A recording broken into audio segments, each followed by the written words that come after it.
dream too much. I tell myself that I can't stop. We could see clearly now. We could see clearly now. That I can't stop. We could see clearly now. We could see clearly now. We could see clearly now. Clearly now. Clearly now. We could see clearly now. We could see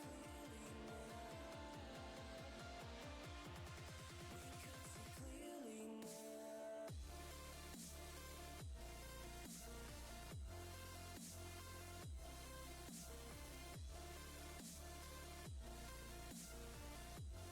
We could see clearly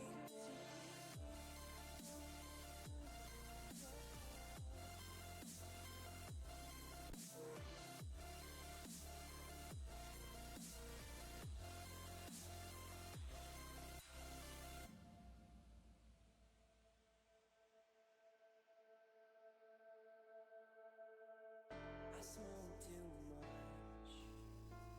I drink too much.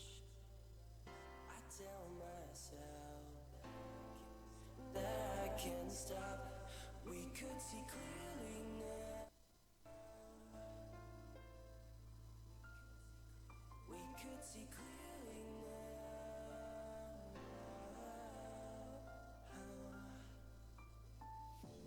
We could see clearly now. We could see clearly now.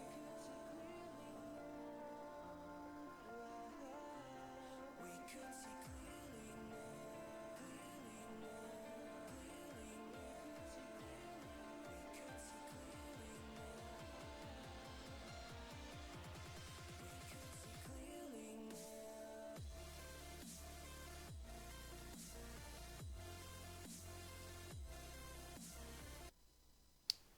Welcome to the Reverie Esports Open number 70. I'm your caster, Effect FX, with my partner, Octavian, and we'll be starting the evening off pretty quickly here. Good evening, everybody. Good evening, everybody there. Everybody out there listening to us tonight. I'm hoping we're getting some real solid League of Legends as we are in the semifinals of, what was it, number 70, you said? We're just cresting the big 7-0?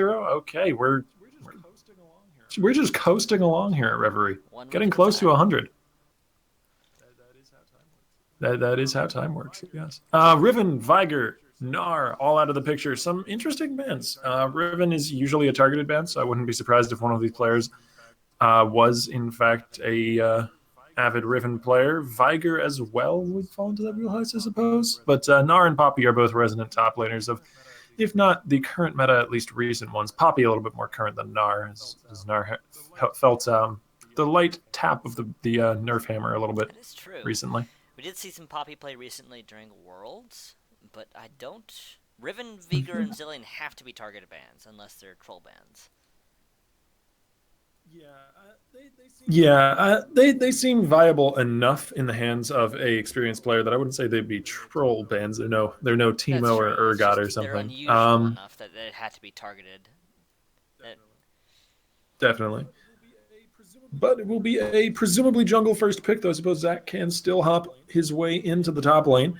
And that's going to be answered, I mean, honestly, I have no idea by what. I like to try and predict picks and bans, but going into the first casted match of the night, we haven't seen either of these teams before, if memory serves.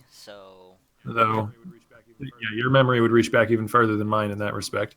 And these players as well are unfamiliar to me. And that's one of the great things about having an open weekly tournament. You get to see new talent and fresh faces all the time. So really going into the beginning of every night that I cast here at Reverie, it's just a grab bag. I could see new. anything. Nothing's ever too predictable. And it's always but it's gotta be Jace. Looking like Nami. A little bit of sushi. Hopefully not for the Nami's sake. Yeah, the Jace lock-in is is a little bit aggressive going for a Jace lock in that early on. He doesn't have a lot of hard counters in lane, but he is relatively squishy and can be camped if he's in a winning lane and pushing forwards. So the enemy jungler, particularly if it is a Zac jungle and now Kennen top, it looks like, to contest that Jace, there could be some real focus up there just around that pick. Malphite would be interesting because they've already got a Jace. If they're going to be locking in that Elise as well, that would be a top Malph and a mid Jace most likely, but potentially a top Jace and an AP mid Malphite, which I would love to see. I don't think we've ever had the opportunity to see an AP Malphite. It's just one of those things that's unusual, but we've seen it work. Even in pro play, it's worked before. I mean, it's not particularly popular, but no, not in the least. But if it's going to work anywhere, it's going to work against the immobility of a Jhin 80 carry. But it is going to be locked in. Probably Jace mid lane. That seems the more likely choice. Makes sense. Because you see Jace mid lane all the time. And a bit of a... Oh. Yeah, some small issue with one of the players. It looks like one of the players crashed out of the lobby. That's unfortunate. They are working on a new alpha client, which actually you can sign up for right now. So maybe that's going to solve our problems. Play if they release a new client. Oh man, Effect! Don't say that. You're gonna lose your reputation, your sterling reputation as an analyst if you let slip that you don't play very much anymore. How dare you? Man, it's addicting. Oh yeah, I know what you mean. I was just playing Roadhog earlier, and landing hooks is both hard and incredibly satisfying. Maybe it's not hard for someone who's actually good at video games, though. But hopefully we can get back into the picks and bans very shortly. We will have the same picks and bans from earlier. There'll be no changes. But aside from that, I think we still got about half of it to get through, the latter half. It looks like both teams are confirming the picks and bans, so they know that what to pick. Indeed, it'll be the same things as before. So nothing, no surprises. Yes, and thankfully the teams are going to stick to that. I've actually been in tournaments before where there's a crash out and then teams try and like play around previous picks and previous bans and stuff, and it gets real messy real fast. A lot of accusations hurled about all over the place. This is one of the reasons why even like amateur level tournaments, they have whole rule books written up. Like some of the groups I cast for, there are PDF documents laying out specifics for so many different obscure situations, and it's because you can never really expect everything, you know. Never know. I mean, have I been to public LAN venues where the internet goes out, and that's just not good. No, not at all. But we should be back into the match very shortly. Jace mid, I like the Elise that they were hovering to go alongside that, because Jace mid with a Malphite top does leave them a little bit lacking in terms of magic damage. And so picking an AP jungler like Elise does help to cover over that hole a bit. And a Malphite, it gives them both a good disengage and very strong engage in the form of Malphite. Yeah, good pick. With an Elise to catch someone, a Malphite to follow up, or the other way around. And we may still yet see that camp on the top lane that I was mentioning earlier, but for a very different reason, and turned kind of around, since it'll be the Malphite into the Kennen. It is odd that he picked into Malphite after Kennen was showed, though, because that is really not a favorable matchup for the Malphite. Irritating as a Malphite to be against a matchup like that, because you're forced to use your mana to farm, and Malphite is not exactly the most mana efficient character in the game. Yeah. So I think some focus towards the top lane from the Elise, if that is indeed what we see locked in, since that was only being hovered and hadn't been locked, so it's not 100% guaranteed, would not be a miss, because Sloth Daddy could, or pardon me, Scubasties? Yeah, Scubasties, the player's not quite in LCS order. Scubasties might be hurting up there, and could very well need some help. Well, still hovering on the Elise, so not making up their mind just yet. But I do think Elise does make the most sense here if they're running the Jace and the Malphite. Malphite does magic damage, but unless he has a lot of AP, it's not a whole ton. Unless he's building AP, which I suppose he could still do out of the top lane. Seems unlikely, though.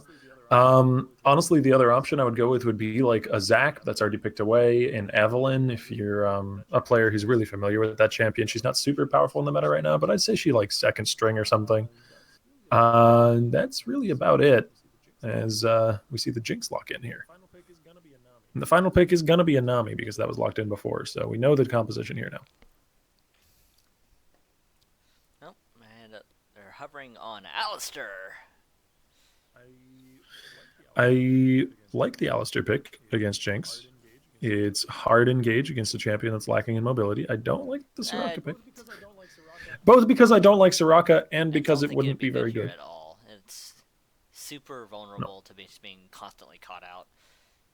And of course, there's a Teemo hover, but that just isn't likely. No, especially considering that at this point they need a mid laner, and Teemo, while he can occasionally be used to some pretty good effect in the top lane, like it's the bandwagon to hop on to hate Teemo and to say that he's utterly trash. But honestly, he's not terrible as a top laner if you know that you have like the skill matchup. Like if you know that you're a little bit of a better player than your opponent, perhaps going into the match, and you're playing a game where you can afford to focus around objective control more than pretty much anything else and make really good use of his mushrooms. He's not Looks like terrible. we have a lock But he's not a good mid laner, We have not a at all. Bard and a Yasuo. So that is going to be Yasuo mid lane, and of course the Bard for the support on the Jhin. Mm-hmm. Yasuo has a little bit of support for his ulti out of the Zac. That's about it, though, for him. Should be enough, though, along with his own ability to land those displacements. And how's he doing this matchup, though? Yasuo versus Jace. Windwall is supremely I would powerful there for say blocking some Yasuo's poke. I do probably like that. just the advantage in terms of how much damage he can deal, and he can stick to Jace very easily, especially if there are minions nearby. And then, of course, the wind wall can stop any major retaliation. Well, a good amount of major retaliation. Jace does do actually some pretty sizable damage in melee form as well. But yeah, I think Yasuo is going to outshine Jace once they get past like the first item mark, provided he hasn't given too much ground This is a before matchup then. we saw, like 2 or 3 weeks ago? Where we saw Yasuo versus a Jace in mid lane, and Yasuo just... Was that in I mid believe it lane? was I thought mid that lane, was if I top. remember correctly. It doesn't But make it too was much of a just, it difference was though. so one-sided. It was just sad. Made me cry a little bit. But To be fair, if I recall, that player was a Yasuo like one trick. And actually, I'm going to delve into the profile of Core here, see what he is known for. Seems like Hecarim, Vayne, Riven are at the top of his list. He doesn't actually have quite a lot of games played on Yasuo. So well, both players have opted for exhaust here, so that does give Jace some options, but he's also dealing with an exhaust himself. We'll have to see how well he can deal with Yeah. the pressure Yasuo can put on a squishy mid laner. certainly makes sense with duels being so up close and personal between those two. But we've got about 3 minutes, well now 2 minutes left in the spectator delay before we can get into the game. So let's toss it over to a commercial and get these fine folks ferried through until Be the right gameplay. back, guys. Don't go anywhere.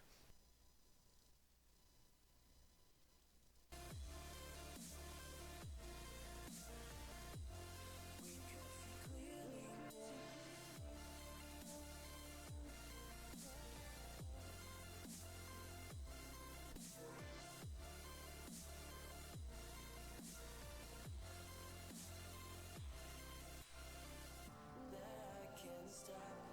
We could see clearly now. We could see clearly. That can't stop. We could see clearly now. We could see clearly now.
There we go. A little bit of an error.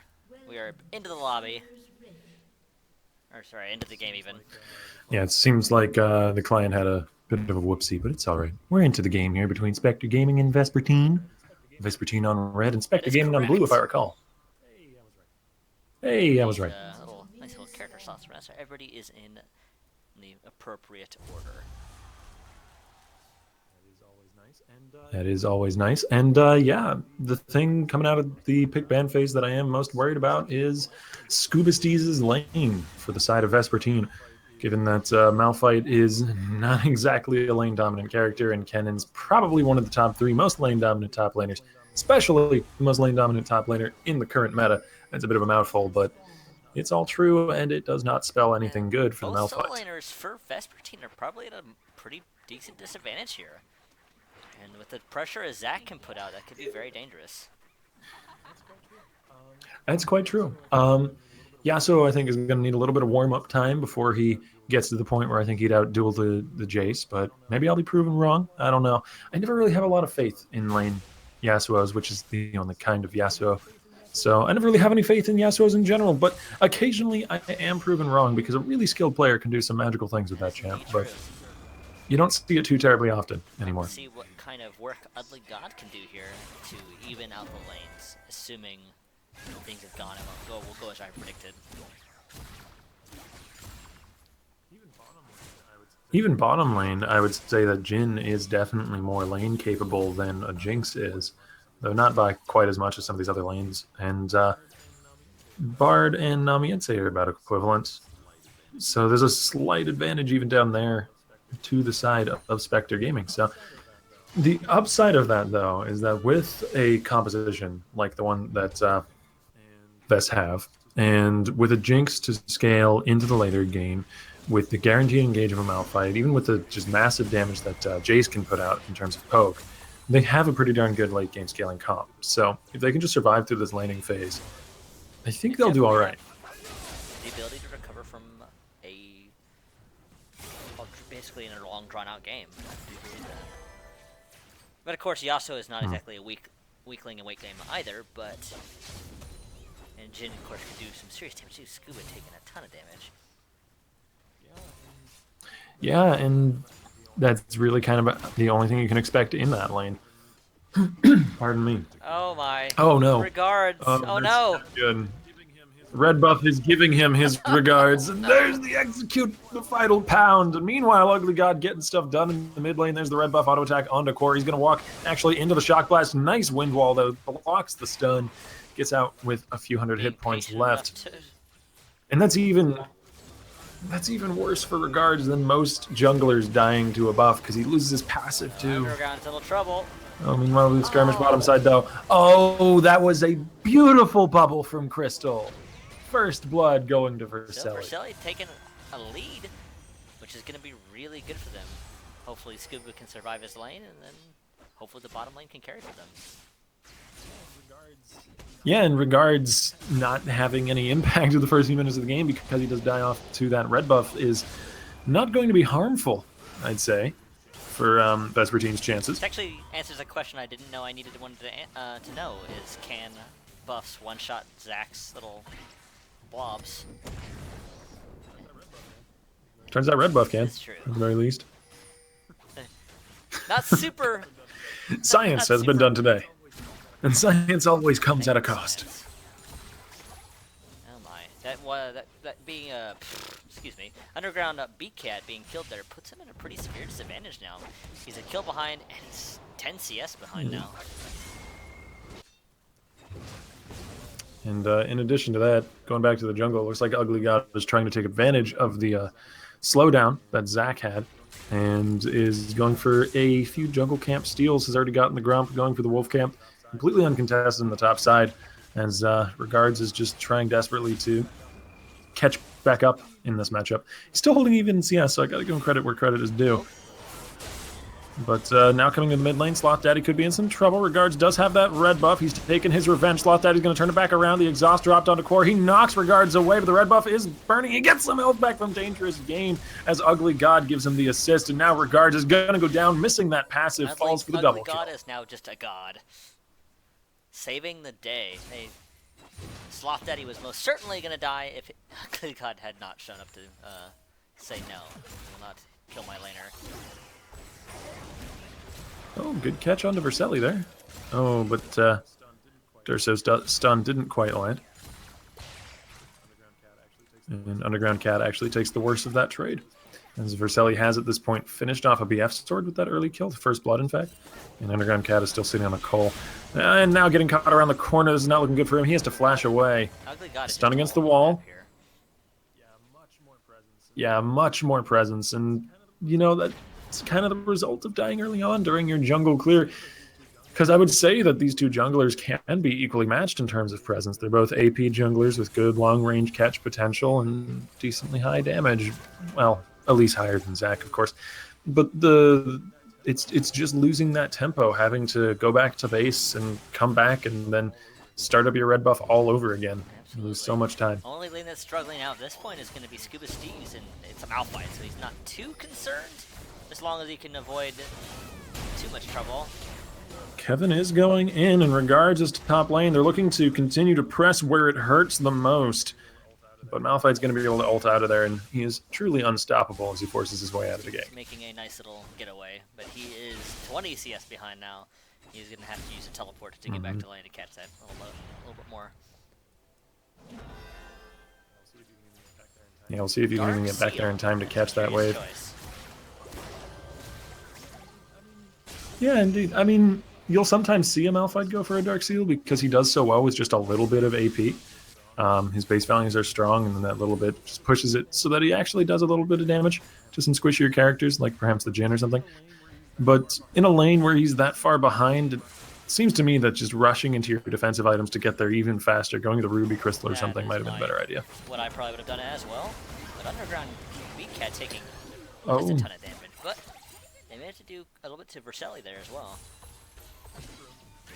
That's true. And it looks like Underground Cat's going to be okay. He's going to farm it out. But in a lot of these trades, Verselli has been coming out on top because he didn't get that BF sword. Nice combo from Sloth Daddy there. He popped the Jace W, the supercharge, while in ranged form, and then swapped to melee to get faster melee auto attacks off, because you do get a little bit more damage. He's got a ton of damage to the armor penetration and the flat damage from the longswords, whereas Core only had hello. Durso buying some time as the teleport channels nicely placed Bard ulti.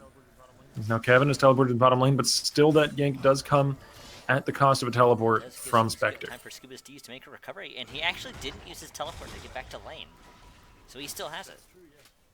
That's true, yeah.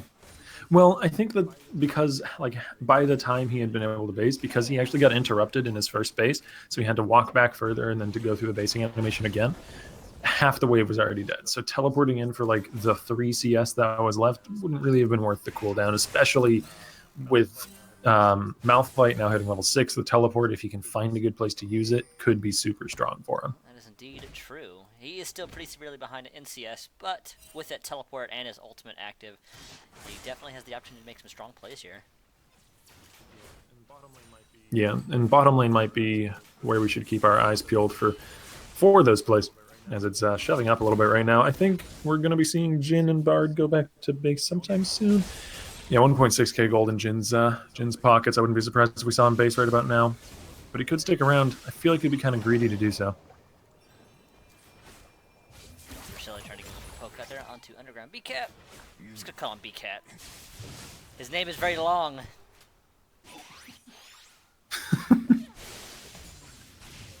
Oh man, the names we get are pretty awesome Why is he sometimes. a B cat? Why not a C cat or a D cat? I'm not even sure what any of those A would cat be with a letter. affect. You seem to be a little more familiar with the concept than me. Perhaps you can explain it to me sometime while we're not on air. I'd be interested to know. Hello. But there's the wave from Nami. Underground B-Cat is going to get caught up. The bubble didn't quite land, but that's just because he didn't want to step back into the chompers. However, that is enough to get him out of there, and Versailles going to go down as he launches his ult. It's a 1-for-1 trade now, firing the Mega Death Rocket at the last That does possible put moment. Spectre Gaming on the map for kills, though. But Yeah, and that's honestly really good for them. Like, a 1-for-1 trade when you're this far behind is pretty good, as Regards is now going to come leaping over the wall on the Crystal Map, hitting him just as the Bard ult times out. That is most likely a dead Nami. She does get a speed buff, but Regards is there for the auto. extremely well timed. Yeah, definitely. Regards feels a little better about himself now. Core is just taking a beating. He's not been able to recover from the earlier death. This is one of the reasons why I think that Jace actually does pretty well in this matchup until like Yasuo has 1 or 2 items, because a lot of the component items that Yasuo builds in lane aren't going to stand up to the component items that a Jace builds in lane. There's a flash in from Ugly God, who is waiting in the wings, and he's on a killing spree now, bringing Scuba Steez's lane back towards equilibrium. I guess it doesn't matter if you're a god who's ugly when you can do this kind of jungle play. Sloth Daddy does drop the exhaust onto Core. He may actually have this kill. He's backing up a little bit, though. He's a little bit indecisive about this play. Now he's flashing forwards. Committing a little bit too late to the 1v2. He does die without getting anything in return. Nice play by Core to not die there, using his own flash to escape. There's maybe a catch here in Underground B-Cat. Bard tunnels his way through the wall. Underground B-Cat now going to pop into the curtain call. Yeah, a little bit, maybe... I don't know, a bit of a waste of resources, I feel, as that's not really going to do too much when the opponents are in full health, as you see it. Just to shaved a few hundred hit points off for Sally. Recover just fine. With a Nami especially, yeah. Well, they do get a pink ward out of it. Yes, I suppose they did. That is a resource, not exactly a hugely important one. But pay attention to that ward on the bottom right there in the second bush in the lane. If that doesn't get swept out by Durso Reformed, I wouldn't be surprised if we saw Scuba Steez go for some sort of teleport play down here, because they've held on to that summoner the whole game. Honestly, I'm surprised we didn't see one earlier, but I'm still wary of that going down. His ult's not quite active just yet, but it'll be very shortly, it looks like. That's true. Yeah, they'll probably wait for the Malphite ulti to be available. In that time, they could maybe get a ward even a little deeper into that bush, farther back in the lane, and just give him an even easier avenue of attack. A little bit of a roam into the jungle to see. He didn't do anything actually with it. Interesting. They did spot him out, but he didn't drop a ward or anything.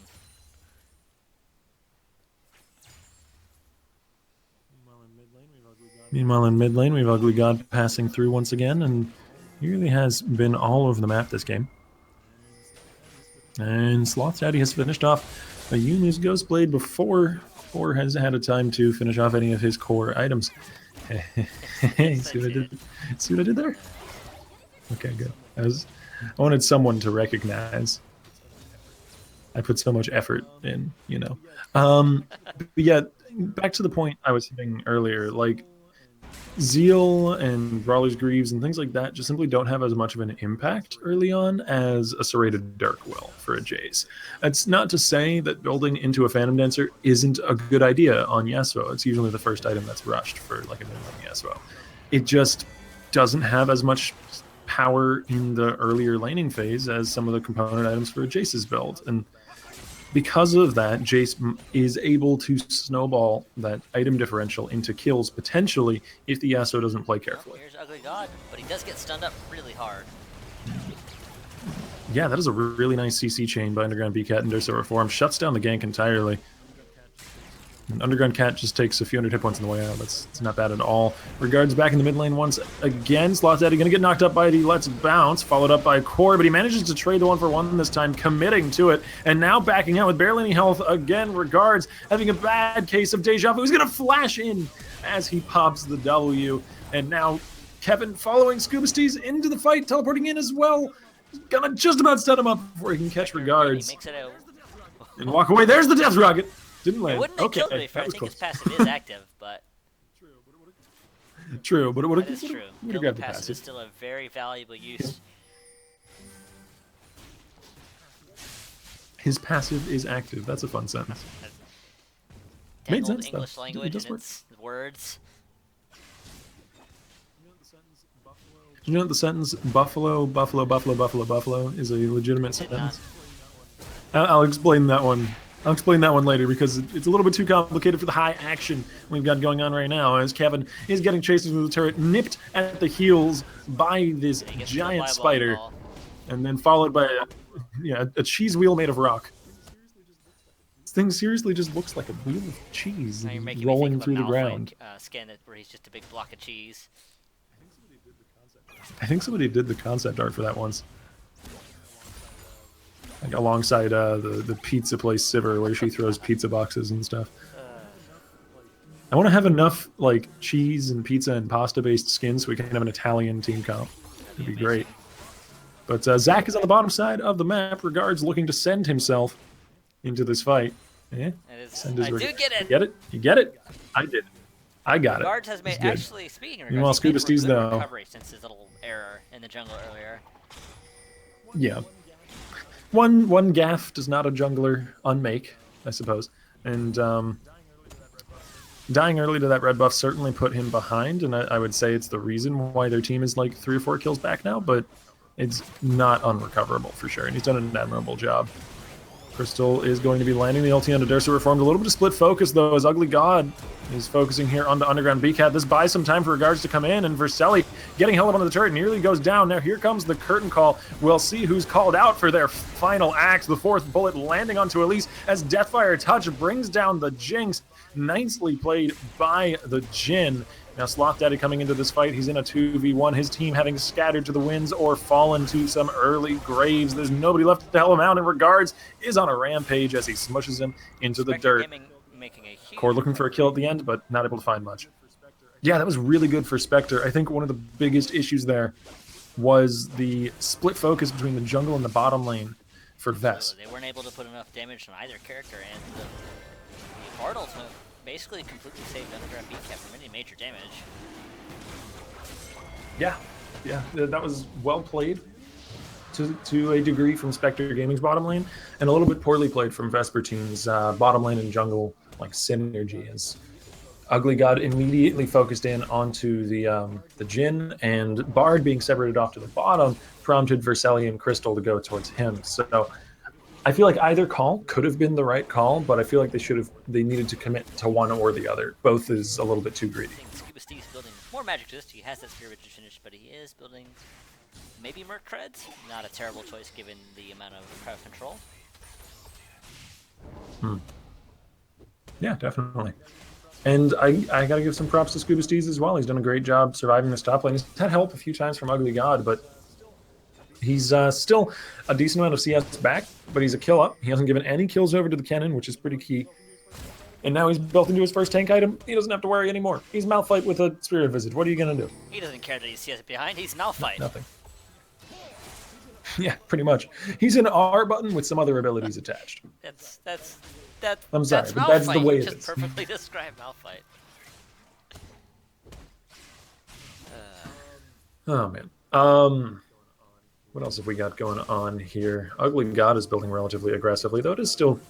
I mean, it's not out of the ordinary for an Elise to build into a Rylai's. Basically, it's a super powerful item on a melee AP character. Melee / ranged, yeah. And it's going to allow her to stick to people rather easily, giving her that health as well. God dang, Scuba Steez doesn't care anymore. And walking at Kevin. Me? That doesn't matter. I'm a rock. Oh, no, Underground BCat not realizing the bush was warded, walked a beautiful Bard ult again, but Crystal was there with the wave! And Jin was not ready to go surfing. Kevin's going to be dove again under the turret. Meanwhile, though, in the mid lane, we'll see if Spectre Gaming can recover here with a kill onto Core. Nicely done. Oh, wind wall as well. HP That was Kevin cute. has no more HP.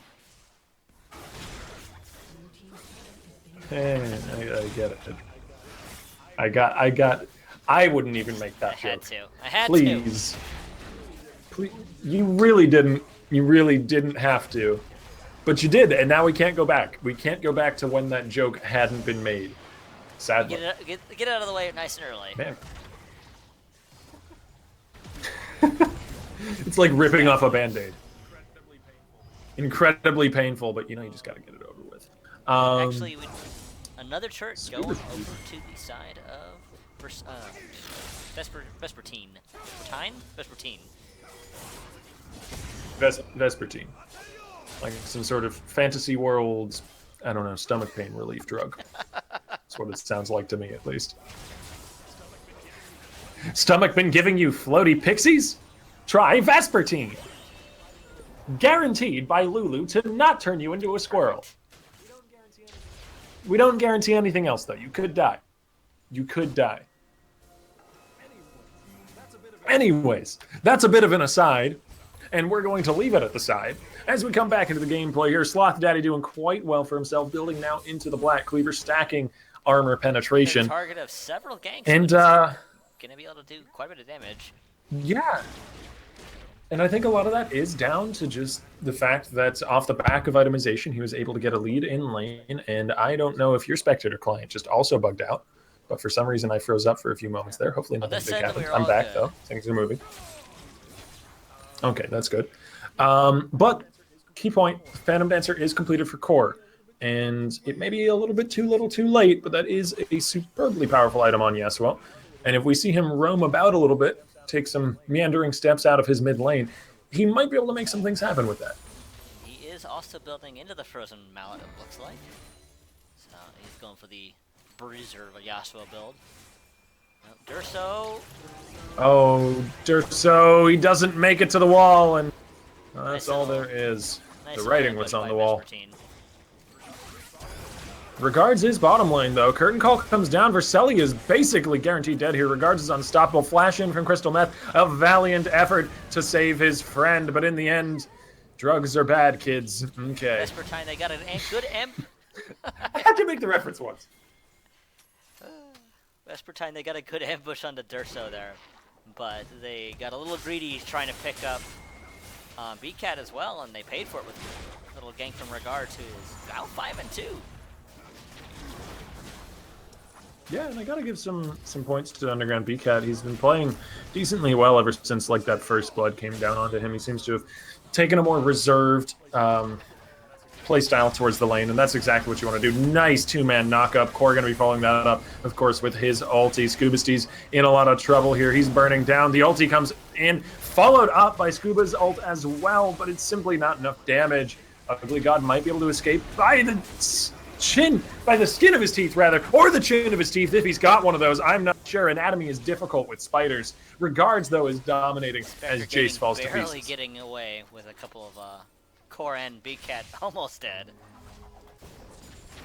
That exhaust saving lives. And I feel like, I don't know, Scubasty's, if he had turned around a little bit earlier with the Malphite ulti, right when Vercelli's ulti hit, because Vercelli is playing Jinx and Super Mega Death Rocket does execution damage, maybe they could have had themselves a kill if the Malphite damage had come through first rather than second. So the Jinx ulti would have done a little more damage because they were a little lower on health. Like, that's how close the margins were. Underground BCat barely getting out. Like, Regards barely getting out. I don't even think they popped Regards passive, so that's just going to be even more trouble, because he is getting extremely durable, working towards that Randuin's. Yeah, and I wouldn't have thought, given the less than stellar opening to this jungle game, that we would have seen Regards going 6-2 this match. But I gotta give credit where credit is due, and the guy's been remarkably resilient. Put so much pressure on Sloth Daddy. Which is a sentence I didn't think I would hear in my life at any point. No. These names, they illuminate new corners of the strange and wonderful universe that I inhabit for me.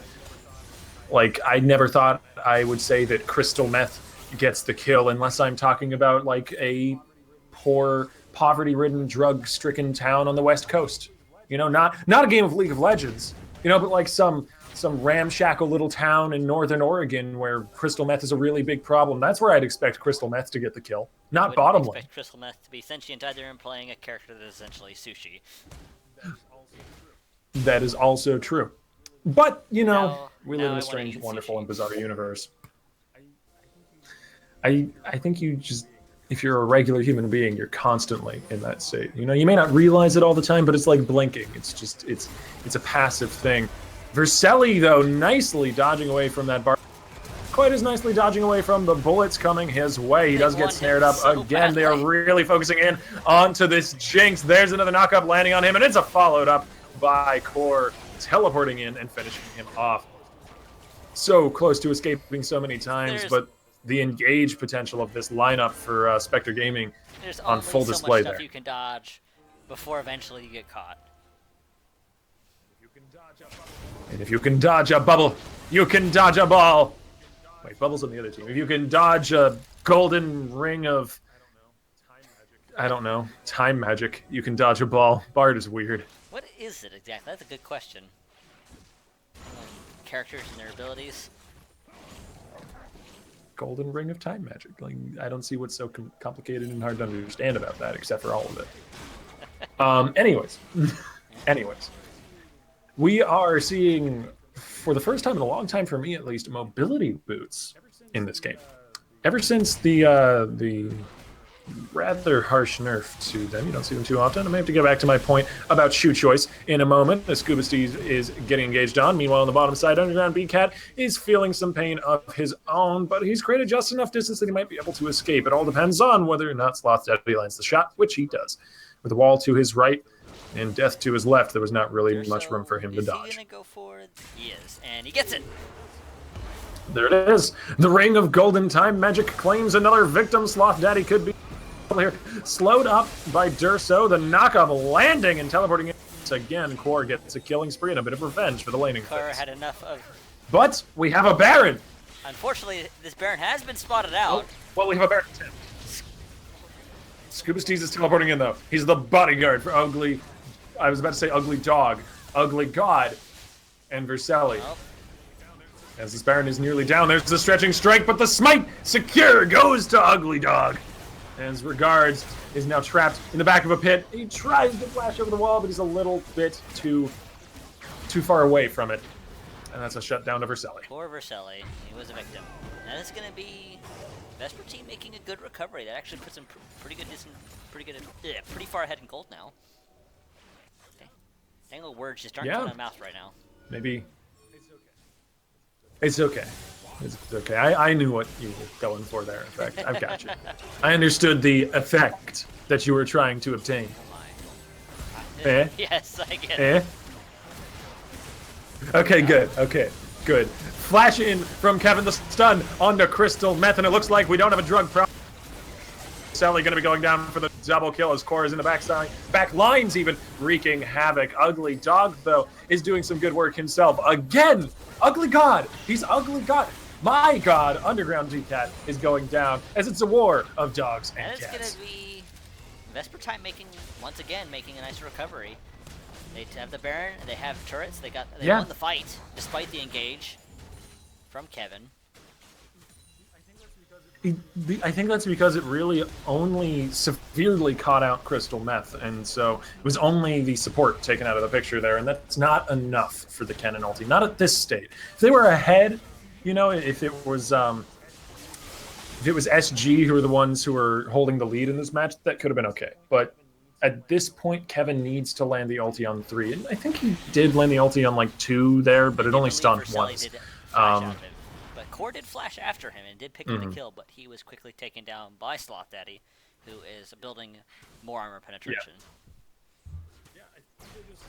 Yeah, I think they need a flank by either like a combo of regards and core or a little bit easier to pull off just Kevin coming in with the slicing maelstrom. Just Kevin, from accounting.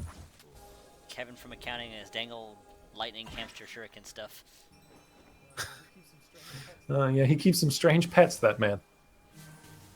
Oh my gosh, I didn't think about it, but Kennen's like a Pokemon. Okay, how long have you played League of Legends? And for years, and never occurred to me until just now. You never made the connection that No, Kennen is not Pikachu. once. That Kennen is like literally actually I didn't Pikachu. think about it until now. It's just never connected the dots. I used to play Kennen AD carry brand support bottom lane with one of my friends, and we called it the gotta catch 'em all lane because it was like Ash and Kennen. It was Ash and Yes, Pikachu. yes. Get it? It was actually pretty effective too. Like the early damage in that lane was so strong. But that's, I mean, that aside, a secondary turret falls in the bottom lane. Baron was taken in favor of Ves, who I keep wanting to call Vesputin because I've been listening to a song called Rah Rah Rasputin on repeat. Vespertine making strong use recently. of that Baron buff. But yeah, Underground BCAT popping into the ulti and then immediately coming back out of it. That's one shot fired, so he does refund, I believe, Didn't catch it, but 30% they of the did ult force cooldown. Daddy's flash there. That's true. I suppose that's worth 70% of a Jhin ulti. Yeah, I'd say definitely. So. And we're seeing Ugly God has built a Guardian's Angel. That actually missed core. I thought it actually hit him, but it barely missed. And this really is Vespertine's game to lose at this point. When you get the Baron at 28 minutes, things just... they kind of open up for you, and they very much did for Vespertine, who took an inhibitor, secondary turrets all over the board. They're looking for the last one now. And there's just... they're choking out Spectre game at this point. Pushing that bottom side while the rest of his team pushes the top. And they have Super Minions in the mid. So they're in a very good position. And Scuba at this point is tanky enough that he can afford to just walk up and tank the brunt of the enemy like that while some damage is dropping to the turret. He's kind of alone at the front Barely here, taking but any he'll be damage. alright. He gets knocked up there by Scuba Steez. There's the Bard ulti. It lands onto 2, but also one of his own team. A nice stun. Cosmic Binding landing on a 2 as well. Here comes Kevin again. Only landing the Slicing Maelstrom onto 1, though. Scuba Steez nearly going down, but he's still almost trades with Underground BCAT. Meanwhile, though, Vercelli has some tank problems of his own as Regards actually manages to finish off the trade. And it's the tanks coming up big in this fight. At least will revive out of that GA, but it's just going to be a very quick and painful second death. Sloth Daddy, though, left to his own devices, looks like he might be is going to be able to get the inhibitor. Yeah, there's nobody to stop him. Wasn't a complete loss. They did lose the team fight, but they got a huge objective on that bottom side, which is going to open up the next Baron very easily. Yeah, I mean that was a good team fight for SG, but it comes at too great a cost. They lose that second inhibitor, and that's going to make it even harder to defend against.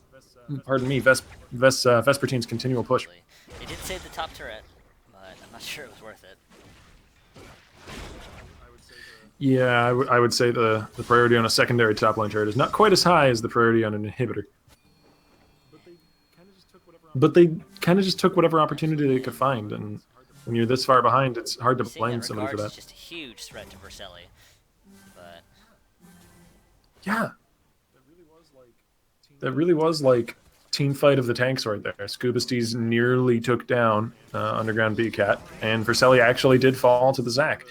And this is one of the weaknesses of having these immobility carries. Really mobile, moderate damage and very tanky characters are just so hard to deal with for somebody like a Jhin or a Jinx. It reminds me of when I played a Scion game and somebody told me, just keep walking at the AD carry and there's nothing they can do about it. And they have no mobility, it just kind of sucks.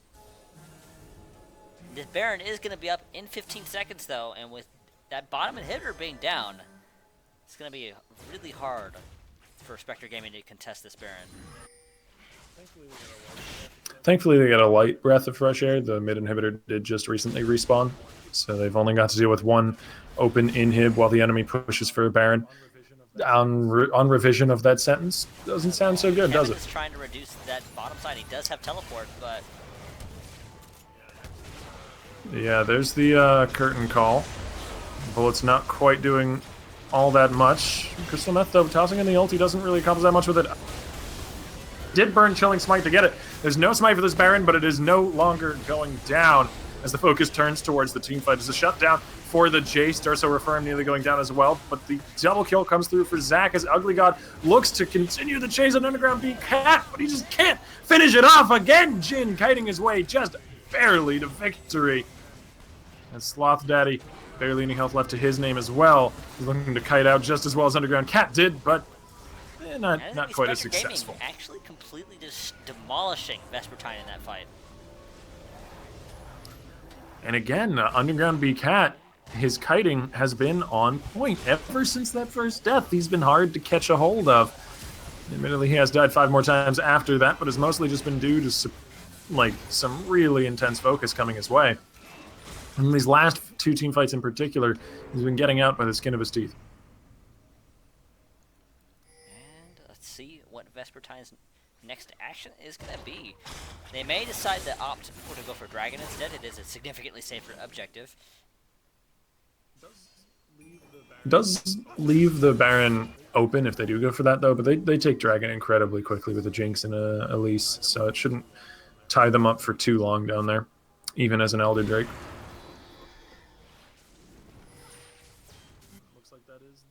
Looks like that is the next move down here. Vespertine securing a blue buff before going for it. Going to give that over to Ugly God. One of the nice things about having an AD mid laner. If you're an AP jungler, you can grab that. That's not to say that Jace couldn't use it, though. And there's a ward in the back of the pit, but the Dragon is being started off nonetheless. Baron as well, though, could be started off on the top side as Curtain Call is pulled towards the bottom side of the map just to deal potentially with this Dragon.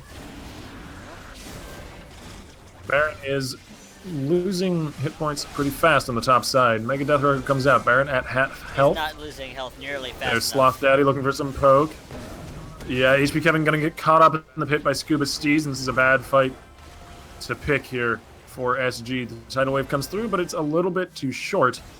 Core not even needing to use the wind wall. Now they're gonna turn towards the Baron. And this is gone right away. Alright. Power Jinx with an Elder Drake. Baron dies so fast. Weecat just taking a ton of damage. Yeah, Scuba actually landed that slow onto him. He may be in some trouble. Looks like he'll be able to escape. Just barely. Costs him his heal as well. And Elder Drake. Now Baron buffed Elder Drake. This is a almost unstoppable push here, especially with both Nexus turrets already being down. They can just walk up and hit the Nexus. This is a desperate hold here from Regards, diving to the back lines. Core does manage to finish off the Jinx. That's a really good start to the fight. But meanwhile, Malphite is hitting the Nexus. Nobody is doing anything about this. There's a Baron buff super minion there as well. Bard ult comes down. Ugly God gonna get stunned. He's got the GA available once again, though. Kevin has revived. He's back into the fight. Scuba Steez is gonna go down. And it looks like SG lived to fight another day. Curtain call for these last few kills, but the bullets aren't landing. Third one goes wide. Fourth one comes through. Crystal Meth gonna body block. Darso Reform gets the killing spree, though. And Ugly God scuttles out. Just barely. Crystal Meth sacrificing himself for Ugly God's GA. Probably a pretty wise decision overall. But still, that is Spectre Gaming in an extremely dicey situation here. I just gotta feel so bad as Spectre because so many of these fights they've done really well in, and they've actually been able to team fight pretty beautifully a few times, but just some of their earlier mistakes are proving really difficult to come back from. And the fact that the inhibitors were already down, the fact that the Nexus turrets had already fallen because those inhibitors were open, they're working with so many disadvantages right now. It's like trying to fight through molasses. Unfortunately, the loss of those inhibitors is probably going to be, if they can't find a way to win this next team fight and push all the way through. I mean, the Nexus is wide open. All they have to do is just get Sloth Daddy or Verselli in there with free reign for like 6 seconds, and the game is over. You never want to be 6 seconds of a enemy right-clicking away from complete defeat. We saw It's not a Scooby comfortable hit position. it, but he obviously can't hit it very fast.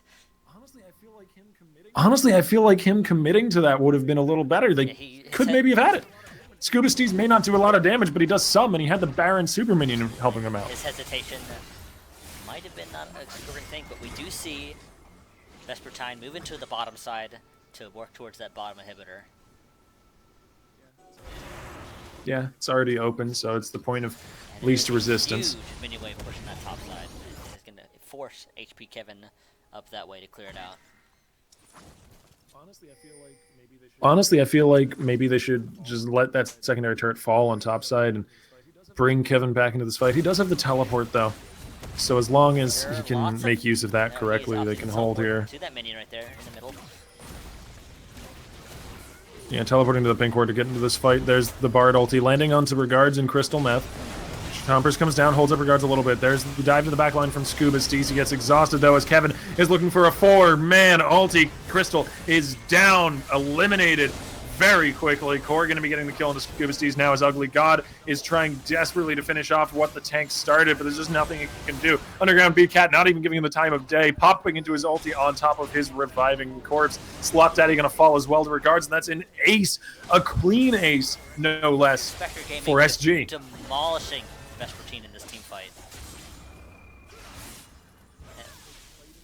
Again, they played it really well. They've played these team fights pretty damn well every time, but they're just working with such a disadvantage. 3 in a row, though, that might be enough to get them some sort of leeway. To try and get some much-needed turrets, because they only have 2.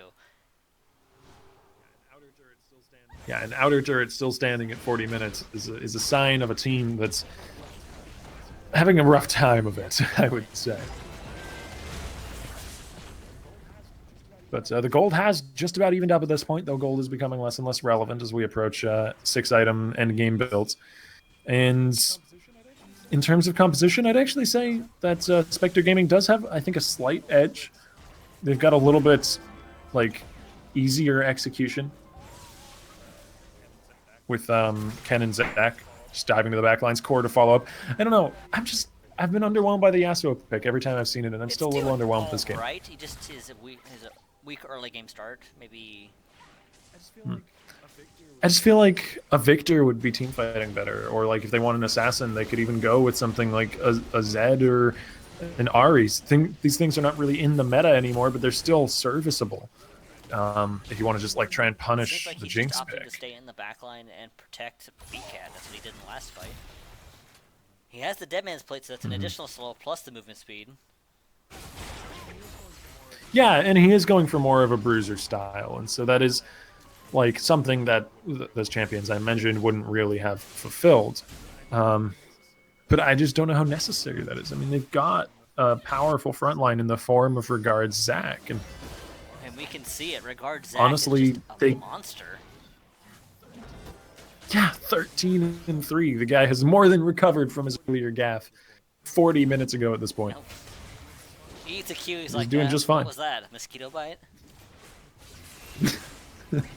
Did you just damage me? I couldn't tell. Regenerates before the ability comes off cooldown.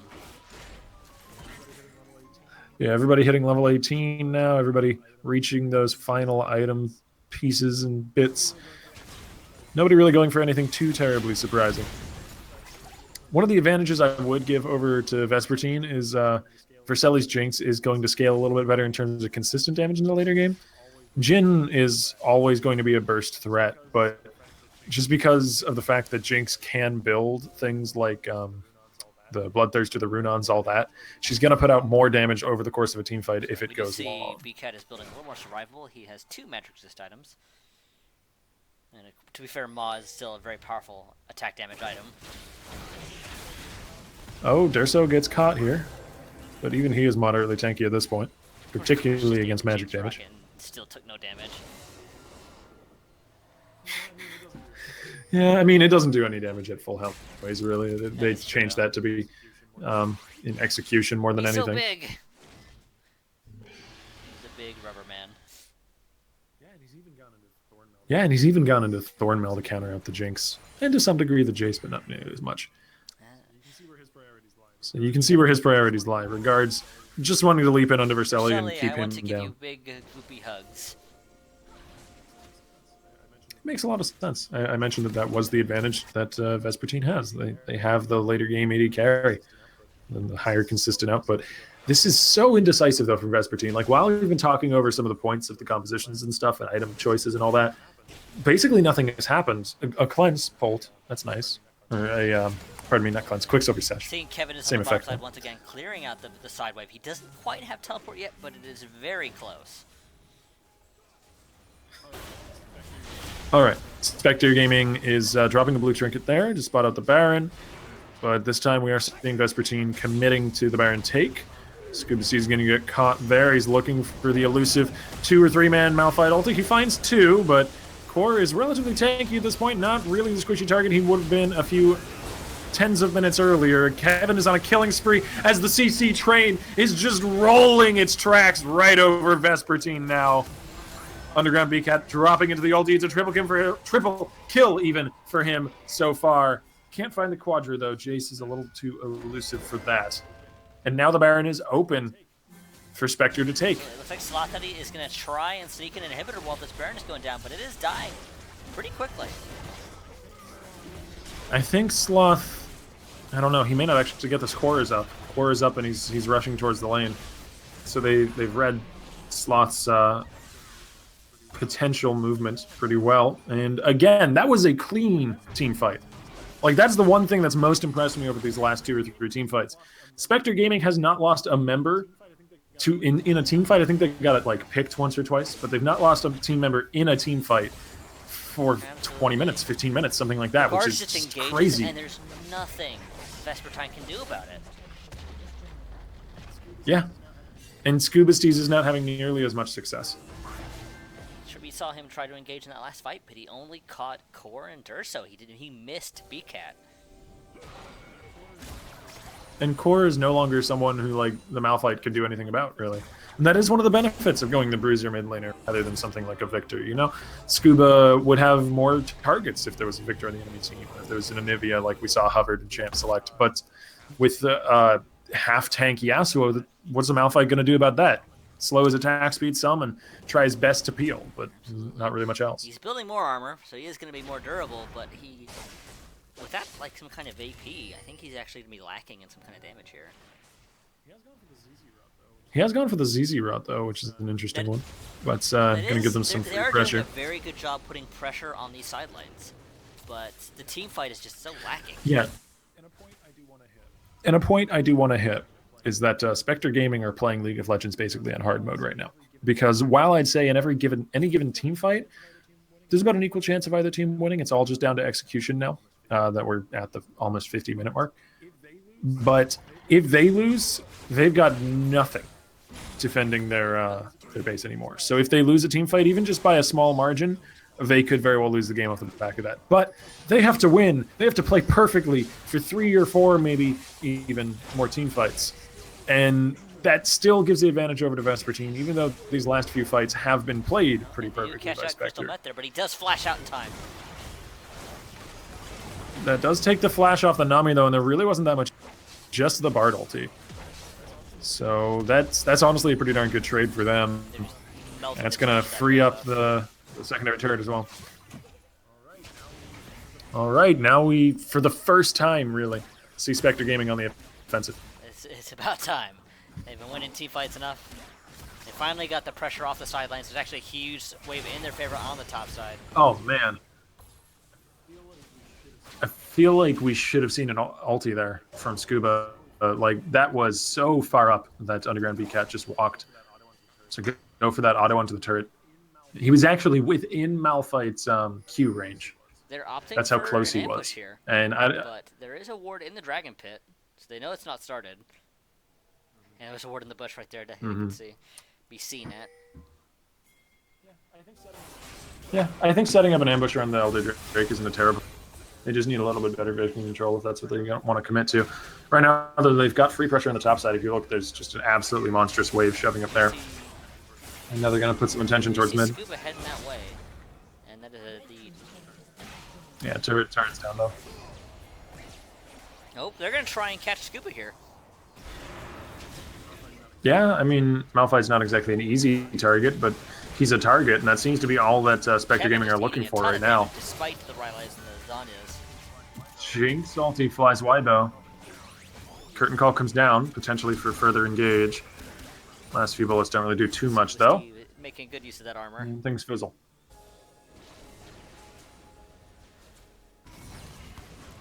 And red buff stolen away. And once again, we go to a period of quiet on the map. I mean, I was calling out Vespertine earlier for being a little slow to the trigger and not knowing where to go next. But now that we've broken the secondary turrets, now that we're onto the inhibitor turrets here for both teams, really, it doesn't seem like either side knows what the next move is. Either side knows how to pick apart the To be fair, tortoise shell of defense. Spectre Gaming wants to be very careful because we mentioned earlier they lose one team fight, it's game over. Yeah, it is League of Legends on hard mode. Oh, my little ding. Oh man, they're sitting on a ward though. This could be really bad. There's a Malphite on the enemy team. Okay, they're gonna back up. It could definitely end in complete disaster. Just get a bunch of everything dumped on them all at one time. Yeah, like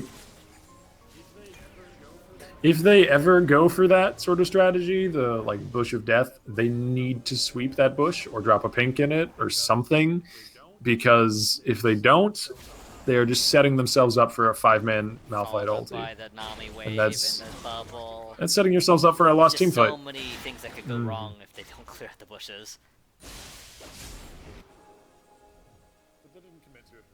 But they didn't commit to it for too very long. They were in there for maybe a few moments at most. Which isn't necessarily a bad thing. Elder Drake is now available, though. They can't quite clear out all the vision. There is a Crab Shrine. Oh. And there's a hard push up the mid lane from Vespertine. If they can catch Spectre Gaming making any big mistakes, trying to push away when they shouldn't, they could push all the way to mid and possibly just end the game before they could react. Yeah, and Vespertine's going to have a little bit of a slow push going on bottom lane as well. That ZZ Uba has been placed down there. So that's going to give them the advantage that down on that side of the map. Again, Crystal Meth. Oh my, they're doing a backdoor. Crystal Meth got caught out at the top of that fight, though. But yes, there is a potential backdoor going on. I feel like chasing Ugly God is very much the wrong idea here, but Ugly God is going to turn back into it, chunk down. Meanwhile, though, in the base, things are going to hell, and the base is gone! Wow. Oh, that's kind of what I was afraid of. They took that bait, hook, line, and sinker. Whew, Vespertine baiting out the engage, making them chase Ugly God, who is, of course, very slippery as an Elise. I gotta say, though, Vespertine, they come out the victors of that fight, the victors of that game, and good job to them. They're going to be going into the finals now. But that was such a messy ending, such a slow and unnecessarily grindy ending to that game, because they had the advantage for so very long, and they really only won because of some very cheesy mispositioning. I worry that if they don't figure out how to close out a game next time around, they could end up in a similar situation and not find a way to cheesily end it like that. Like, that's not a thing you can rely on. They took advantage of what they had, but it'll be interesting to see if they can apply that to the next match. But a valiant effort by Spectre Gaming. They won every single team fight, and I imagine that if they hadn't lost those inhibitors so early, they probably would have won. Yeah, and even more crucially, the Nexus turrets, if even just one of those had been up. But that is going to be it for the first game of the night. We need to get a lobby together for the finals, either that or get into the other semifinals match if it's still going on, though given that that one was 50 minutes, I very much doubt that. And we will be getting into those finals as soon as we possibly can for you folks. We're going to take a little break. We'll be right back as soon as we're in Champion Select for the next match. And that's going to be it. So don't go anywhere, guys. We'll be back.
And we're back! Sorry about the delay, guys. Took a little bit of time for everybody to get where they needed to be. And we are starting off with Ignitus Esports on the blue side, facing off against the very sneaky Vespertine.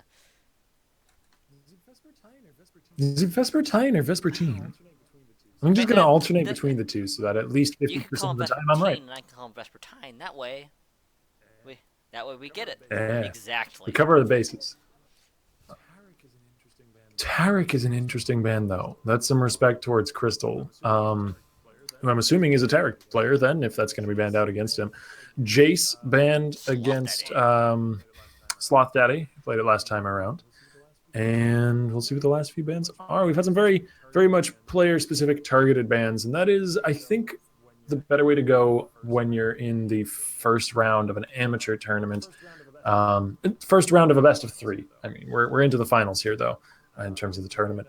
against a team you may not have played before. And I know Vespertine at least hasn't been with us in the tournament before. Ignitus Esports is a Yes, returning team. it is confirmed that it is Vespertine in chat. My Scuba.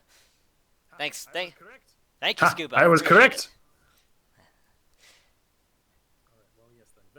All right. Well, yes, then Vespertine on the red side and Ignitus wearing the blue jerseys. And Kennen's being hovered. Kennen has been so very popular of late. His ability to flank in team fights and make huge plays, very, He's good very in lane. powerful. He's powerful in team fights. He's just all around very solid character. Yeah, not quite as good when you're not getting a lot of those team fights. That's one of his larger weaknesses. Is one, he's really reliant on his ulti doing work. If the enemy team is good enough to play around the ulti, if they pick something like Lee Sin, which would make a lot of sense here, kick him out of a team fight while he's trying to get a good slicing maelstrom down, there are definitely ways to counter it. But the other way to counter it is to just not team fight the team with the cannon on it, split push them to death, avoid team fights and get picks, things like that. Makes sense. And we are going to see the Zillion as well. We don't see a whole ton of Zillion here. So this is very... It was banned out against them last game. So I have to see how much work can be done with that character. Yeah. And Syndra remains in the ban list, as she has been for many of the tournaments we've seen recently here at Reverie. Syndra is sitting up there at the top of the charts, We do pretty see much all quite a over. bit of Syndra play when she isn't banned. She's just a very powerful character. Which is funny because of her initial bugs that made her not so great. But Riot eventually getting things right. One of the main things that's made Syndra so powerful is the ability to hold multiple orbs with the W, which allows you to keep multiple orbs in play, as well as just making it a lot easier to land Scatter the Weak, of course. But it allows you to keep more orbs in play more consistently, which increases the damage of your ults by a lot. There was a post recently on the League of Legends subreddit, actually, which went into the math behind it. And like an average Syndra player in the end game with a 6-item build will simply one-shot an AD carry. Like an AD carry with 6 items as well. Just it provided, I think the breakpoint was 5 orbs out. No, sorry, 5 orbs total. So 2 orbs out, 3 from the ulti. Just bam, bam, dead. Great. It's just anything past that is just going to help you get through. Like if they've built a Magma Mortius or if they've got a Aegis nearby, like from their support or something. They are saying Slot Teddy is going to lock in the Aurelia, so it's going to be an Aurelia top lane against the Kennen. And a Lucian as well. A little bit less popular of late, but still a perfectly fine pick. And that's holding the support pick for the very end, which is interesting. The Nami was taken away from Crystal Meth. Yeah, it's true. Tarek was banned out of his hands as well, so we'll have to see where he goes after all of that. I'm a little surprised that we saw the Lucian pick actually instead of a support pick. Usually, if you're going to be saving a bottom lane pick until the end, it's the AD carry because it's the one that's a little more easily counterable. And they already see the support pick from the other side.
initially, up until the point where Regard started saying, "Hey, I heard you like hugs." One of the interesting things, though, is Scubastees and Sloth Daddy have swapped. They actually were playing the reversal of these solo lanes last time around with Sloth Daddy in mid lane on the Jace, and Scubastees playing a Malphite top. So now we're seeing a very different play style for Scubastees. I'd say that's where the most amount of discrepancy is between Malphite and Zillion. You don't get too much further extreme. removed from each other there.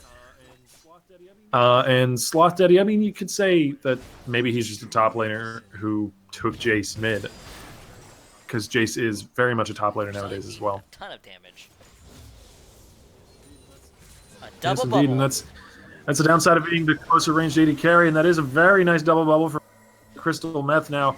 Not really able to do too much about it as we go into the Scipio Tone pause. Yeah, it looks like Morgana had a bit of lag. That's why we saw some strange movements from Crystal Meth in that 2v2. Lag. Just needs to stick to the cocaine. We do not condone drugs here at Reverie Esports. I would like to make that entirely clear to anyone out there who's watching and potentially sponsoring us. I don't know. We don't do drugs. Don't do them. They're bad. Caffeine. We're in a pause, though, so let's talk about something relevant to League of Legends. Crazy idea, I know, but maybe. A little bit crazy. Maybe for once here in the Reverie I'm very podcast. interested to see how this top lane goes. Because Aurelia, if she can stick to Kennen and keep him low, there's definitely opportunity to burst him down, but Kennen can be pretty slippery, and of course has the stuns. Yeah, and Aurelia, like the one thing she does have going for her in that matchup is Kennen is going to be constantly harassing her, and you say, Octavian, how is that something that's going well for the Aurelia? And usually it's not. But so long as the harass isn't overbearing and the Aurelia isn't like down at 15% health because of it, it does mean that he's basically guaranteed a stun off of Equilibrium Strike. So it's not the worst thing to be in a lane where you're being harassed as an Aurelia. And if he can get that sheen, that'll definitely be a huge threat to Tatsuya Shiba's Kennen. Because I've been in a number of matches against Aurelia, and I don't like a bunch of characters, and Aatrox especially. Aurelia with a sheen just melts you in the early game when you have no health. Yeah, or Sheen's older, scarier brother, Trinity Force. There's some very definite mid-game item spikes for Aurelia. Spitem Mike's, Mitem Flakes. Dangled tongue Other and it's jumbled words. But yes, indeed, that is always a point with Aurelia. You know, like since the inception of the champion and the inception of Trinity Force, the two have just never really left one another. Characters that matches its kit the most, maybe only being surpassed by like Skarner. Mm-hmm. True, but does Skarner actually exist? That's the real question. No, and almost not ever. Sadly, despite everything they've thrown at the wall with that champion, he hasn't really stuck. It looks like Crystal has reconnected, and hopefully we'll be able to get back into the gameplay very shortly. To see what kind of impact these junglers have. We did see Ugly God start off in the last game, basically as a god. He was all over the map in the beginning of the game on that Elise. Yeah, he was rolling. Elise is a very similar playstyle. I mean, I think part of that though was down to the fact that the opponent was dying to a red buff early on, and to be fair, Regards did a great job of coming back in that game. Just this huge, unstoppable raid boss monster, like 13, 3, and 14. And it honestly, it made me feel a little bad for how much I had harped on dying to that red buff early on, because it did really snowball into them losing the early game. But he did a great job of compensating for it later on. But you never want to be compensating in League of Legends. You know, like this is a game where it is so very hard to pull back from a disadvantage if the opponent knows what they're doing and continues to press where it hurts. And we saw that basically pay off for Vespertine when they basically managed to backdoor. Yeah, I mean, that was a good while later. That game went on for it upwards of happened 50 because minutes. of the early loss. But this time around, and Crystal Meth taking quite a bit of poke there. yeah, and Ugly God is not going to catch that easy of a break this time around, as Eren Yeager is doing just fine in his jungle. The Eren Yeager. It's not just But Eren we haven't Yeager, really it's seen any the action. Eren Yeager. Pardon me, pardon moi. How could I be so uncouth as to neglect the man's title? He is the Eren Yeager, He's of course. still taking quite a bit of damage there. My deepest regrets and apologies. Ugly God, though, is looking for some counter jungling action. I'm not quite sure who stole that crop, but it did get smited out by one or the other. I think it was smited by Ugly God because his is on the longer cooldown there. Ooh. Oh, that bubble was nicely dodged by Verselli. A rebear now going incredibly low, but Aethys is looking for that fourth auto crit. He didn't actually have it charged up. Third auto may have been enough still, though. There it is. First blood with the bounce for the second blood, too. And Barai now dodging away from some aggression in the mid lane as well. This is a great start for Ignitus. Is going to be very scary on his first back here. And there's going to be a lot of CS tonight as well. As you see, a Rebear is helping to shove that wave up with the bubble and want to get into the turret as quickly as possible because there's a cannon and 2 waves worth of minions. That's going to be almost as bad as the kills given up. Well, you do see Tatsuya Shiba pushing the wave into Sloth Daddy, but looks like Sloth Daddy is doing okay. He is only a little bit behind in CS, but that is because this wave is so large. Yeah, but I don't know. I feel like I can't overstate how important those 2 kills are going to be, though, because this matchup, Jhin versus Lucian, is so much about the mid-game spikes, about those first few items, because they both scale so well off of them. Yumu's, in particular, works incredibly well in both of these champions' kits. And now we have Verselli building into a Cull, who's going to do almost nothing for him in the 2v2. And a serrated Dirk, plus a little bit extra on top, you know, just to put the gravy on this pudding pie of pain for Aethys. This is going to be really, really nasty if they can catch another fight. A really good bubble again. They very well could just outright kill them. Pudding pies are a thing, right? It's a British thing. Yes. Okay, good.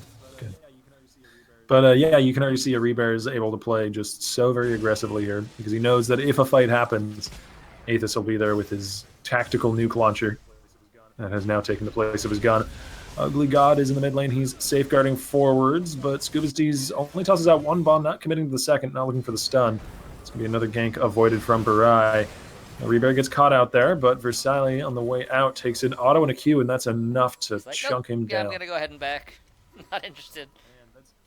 Oh man, that's giving even more ground in this lane though, but there's just no right answer anymore. And this is what I was talking about. Against a team that knows what they're doing, you're going to be pressed where it hurts every time. There's a kickback onto Tatsuya Shiba though, and he does go down. That is a light in the tunnel for Vespertine. Yeah, we were seeing Slot that he was already doing pretty fine in the top lane. He was keeping up in CS, and now he's going to be ahead, especially with that kill. Yeah, and Ugly God, I got to give credit to him. He's been just doing his absolute best to get something successful out of this early game. We've seen him mid multiple times now. Goes up towards the top lane, takes advantage of an overextended cannon, and translates that into a really clean and easy kill. He was able to get the kick off before Tatsuya Shiba could even think about flashing.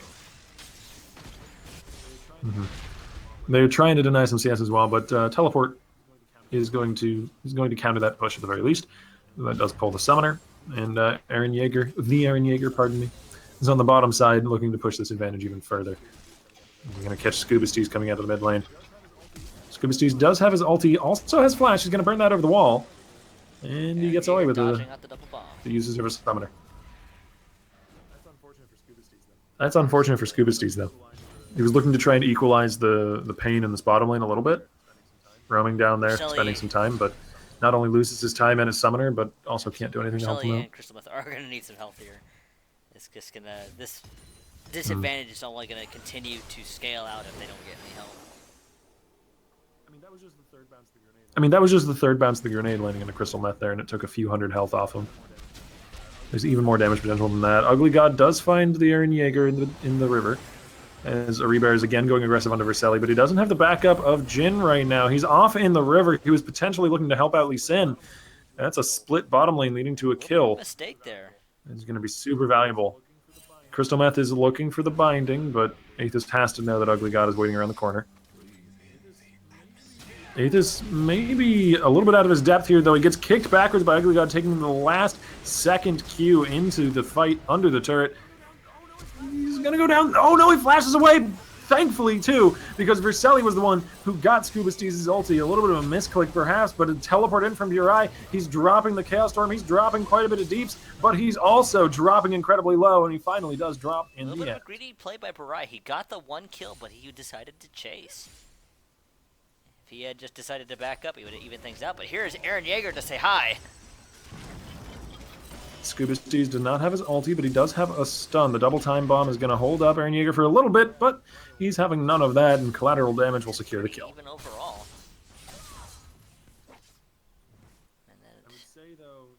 I would say, though, the advantage is still decidedly towards Ignitus' bottom lane, because another one of those kills and an assist went over to Aethys. He's still got more than a 15 CS lead, and because he didn't go for the cull, he's still ahead in itemization. He's got a lot of different, like, smaller weapons in his inventory right now, all of which are giving him incredibly efficient damage buffs. Yep, so picking up that red buff for himself. Let's see what else he can do here. I think the only thing that I would say for Ignitus' bot lane is that Aribar has played perhaps a little bit too aggressively sometimes, but sometimes his aggression has really paid off and shoved Vercelli and Crystal backwards. It's just been a matter of like knowing when you're treading the knife edge and knowing when you're going to be cut. Ugly God kind of looking maybe for a dive, but now he decides to back off. Yeah, this bottom lane aggression from Aribar, he's just eating so much damage. Yeah, but it does bait Vercelli into the fight. Nathus is there with a 4th crit. And he's playing so aggressively because he knows he's got the upper hand with his AD carry. Now Curtain Call comes down. Crystal Meth doing his best to dodge out as the bullets are aggroing the Grump, but not landing into the Morgana. Not quite the right target. Unfortunately. No, he didn't. He didn't get anything. But he did get the kill onto the Lucian, and really that's all they needed. Yeah, another kill onto the Morgana here would just kind of be gravy, as Aethys is actually flashing in. You know, he's saying, I really like gravy. He wants an extra helping. Gonna get some for himself. Aethys and Reaper are so dominant in this bottom lane. Yeah. That kill actually going to a Rebear. A little bit unfortunate, but, you know, it's fine. When you've already got 4 on the Jhin, you can afford to give 1 to the Nami. They're gonna go ahead and back. You see Scuba Steez heading towards that? No, he changes his mind. He wanted to head down that way, but he figured they were backing. I don't know if you really want to take this fight, God. He's going to have to ward off over the wall. Out. Yeah, there's a full item completed for Tetsuya Shiba right now. One of the real nice things about X-Tech Protobelt is it's rather cheap, so it allows you to hit that first item spike early in lane. Ugly God, not quite able to clear out that ward fast enough. He wanted to probably get a gank onto this top side, but is going to be unable. And it's going to be like a full-time job for Vespertine preventing Ignitus from just running away with the game in the bottom lane. I feel like they need to pull out of the laning phase pretty soon. Like once Slot Daddy hits the Trinity Forge completion maybe, or like if they can just get Zillion and Lee Sin to basically live on the bottom side of the map. They need to do something else other than just sitting in this laning phase, because Aethys and Aribar are nigh on uncontestable now, just in the 2v2. 1 and 2 with 92 CS to 56 CS. That's just a huge discrepancy. It's frankly obscene. And like the matchup is what amplifies it even more. Like Lucian versus Jhin, these two champions operate so very similarly in lane that whichever one gets the lead, it's like a binary sort of thing. You know, there's no like comeback mechanic for Lucian into that matchup. He's not gonna outplay the Jhin so much that he can just avoid the damage. And so we get into the boss time. This gives us an opportunity to kind of take a look at things here. The mid lane has been the quietest. We do see Scuba Steez build it into the Roa, which is going to make him pretty durable. Mm-hmm. Oftentimes, I recall from previous Ignitus games, oftentimes a mid lane with Burai in it is not too terribly explosive. The guy is a farmer, not a fighter, and he does like to farm up his lane and then come out of the lane being very consistent, just outputting good damage in the fights. And honestly, I feel like that's a decent enough strategy for him right now. Like they've got a 4-1-2 Jhin. They don't really need explosive action anywhere else. Just stay consistent in your lane and keep a lead. What worries me more for Ignitus than the mid lane is the top, where Kennen doesn't have the advantage in a melee versus range matchup as Kennen. That shouldn't He has happen. been playing fairly passively. And We saw the harass coming down, and he just wasn't able to get it going. And of course, the one gank from Ugly Yeah. God kind of just changed the pace of the lane completely in favor of Sloth Daddy. yeah, since that gank, it really hasn't gone all that smoothly for him. And Sloth Daddy as well has just hit the Trinity Force power spike that we've been hyping up so much this game. So we could very well see some action fall in favor of Vespertine, and they desperately do need it. So wouldn't be surprised if we saw Focus up there.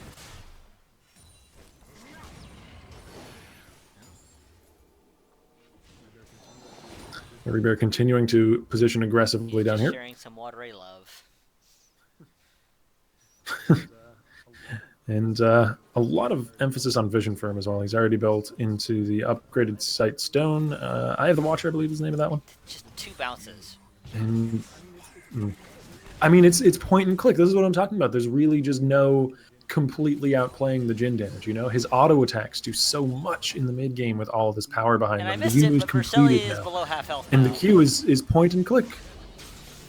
Yeah, no, that you didn't miss it. That was the grenade and an auto.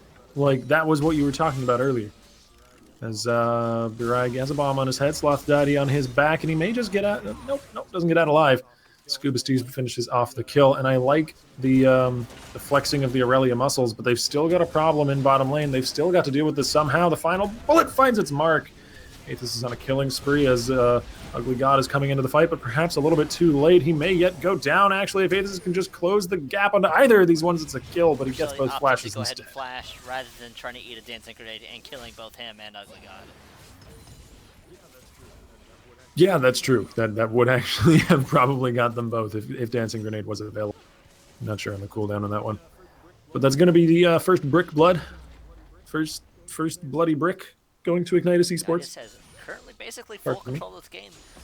The solo lane for Ignitus is not doing as amazing as the bottom side, but Yeah, like Burai is doing okay in the mid lane, but not amazingly. You know, he's down by 3 kills. So actually, let's take a glance at the gold here. He's behind about 100 gold, which isn't terrible, but isn't awesome. And meanwhile, top lane, like I expected things to go in the early game really well for Kennen, and then Aurelia to scale up and do okay herself. But we're not even seeing that early game trough for Sloth Daddy, who's just hit the Trinity Force. Perfectly fine time on that, like 14, 15 minutes is just on pace for that. And he teleported down. He got himself a kill. Like this is actually no, he didn't even teleport. He just roamed. So he still has teleport. This is exactly the way they come back into this through the Aurelia and through the Zillion, because they're bleeding too hard in bottom lane. They can't stop that up, at least not for a long time yet. a BF Sword and another Serrated Dirk going for Aethys here. And we've already seen how much damage he was doing earlier with just a Ghost Blade. And there's not even a completed item for Vercelli. He's got the pieces for Ghost Blade now, but he's in a huge deficit here. Yeah, I feel like one of the larger mistakes itemization-wise that he made this game was going for the cull on his first base. It was basically just seeding the lane entirely. But Burai now, the focus once again, another gank. This time Vercelli and Crystal Meth leaving the painful bottom lane and coming to mid for a little bit of safe haven. They do find themselves a kill. Vercelli picks that up. At least some much-needed gold into his Not using pockets. the flash that he had. Very unfortunate. Yeah. Perhaps a little bit too reserved from Burai, who does play pretty reserved overall. Sometimes you need to be a little more liberal with the use of the ability to get away from death. Death is bad, generally People speaking. die when they're killed. There's no one on that. Maybe a slight misclick. I can't. Oh, No, that would have been 2 or 3 misclicks because he W'd first after using Eunice That's and then true. popped into the He was ulti. Like he probably- would have had to misclick his whole he's using keyboard. Curtain Call to check the Rift Herald. They suspected people were doing the Rift Herald and they were wrong. Like that's as simple as it gets. And they pay for that with an ulti cooldown. Significant. That's lack of vision not paying off. Significant, but I imagine Aethys isn't too bothered by it. But Bry isn't. Yeah, I mean he'll Ryan probably Trouble. do just fine. Yep. Again and over, we've seen Burai go down. I mean, I talked about this guy not coming out for him this game. As the Zillion ulti saves a life there. And up top lane, we have a little bit of a skirmish. Not really. I don't know why the directed camera thought that was important, but apparently it was incredibly important to look at those cannon auto attacks. Now a double bomb. Rebear has to flash away as well, but Scuba Steez is still on a killing spree as he flashed into the bomb. He's doing quite well himself. He's now 5-1. Yeah, very, very well. And we can see why Zillion was banned out against this team last game. And basically a complete reversal from compared to the mid lane on bottom lane. And maybe off the back of these solo lanes, Vespertine has a chance. Maybe I had too much gloom and doom because of the pretty abysmal bottom lane. Very much heavily in favor of Ignitus, but you never really want to count out the Aurelia, and apparently you never want to count out a Zillion, though I don't see that nearly as often. That is going to be a mid turret going over to Vespertine. Tatsisiba trying to do his best. He's actually behind NCS now. I like that they came out of laning phase early, though. Like I mentioned that earlier. Saw Crystal Meth and Vercelli roam up to the mid lane. They went for a kill. They went for a push on the turret. They're no longer just sitting in bottom lane and taking punishment for no reason, and that's really good. Another completed item for Aethys. He is very scary. But that's true. Yeah, there is still the problem of the Jhin, but they've got some answers to it now, I feel. Like, if Scuba Steez can land a stun, it doesn't matter how much damage he has. They've managed to pick up Burai several times, and they're working on it again, but Vercelli taking tons of damage. Oh. Aethys, yep. We wanted the exact same reaction. It was a good attempt. An attempt was made. Night, but not today. Yeah, Burai once again, though, getting bullied back. Maybe a little bit dirty. Might need to change some underwear, change some pants. He's not having the easiest game here. Oh man, that's one way to put it for sure. Hey, maybe he's just wearing the brown pants, so he doesn't need to worry. I'm wearing a cape. I'm wearing a cape right now. You can't even tell. Rift Herald returning to the void. Once again, getting no love. That means we're just now reaching the 20-minute mark, and I'd say that the game is holding roughly even with a power sort of player on both teams right now. There's a Zillion with a 5-1 scoreline facing off against Jhin with a 5-1 scoreline. And honestly, I feel like that's just a matter of whether or not the bombs land from Scuba. Like, that's going to be these team fights in a nutshell. Do the bombs hit Jhin? Sloth Daddy, I imagine, is just going to sit on Aethys' face for team fights. And Aurelia, of course, can be very, very scary. His score isn't super amazing, but his CS is ahead of Cannon's. Yeah, and honestly, even like 0-2 with 10 CS back, Aurelia would still be a threat. That's just kind of how the champion works. So, particularly to somebody like Jhin, the mobility carries on which the Aurelia fish feeds.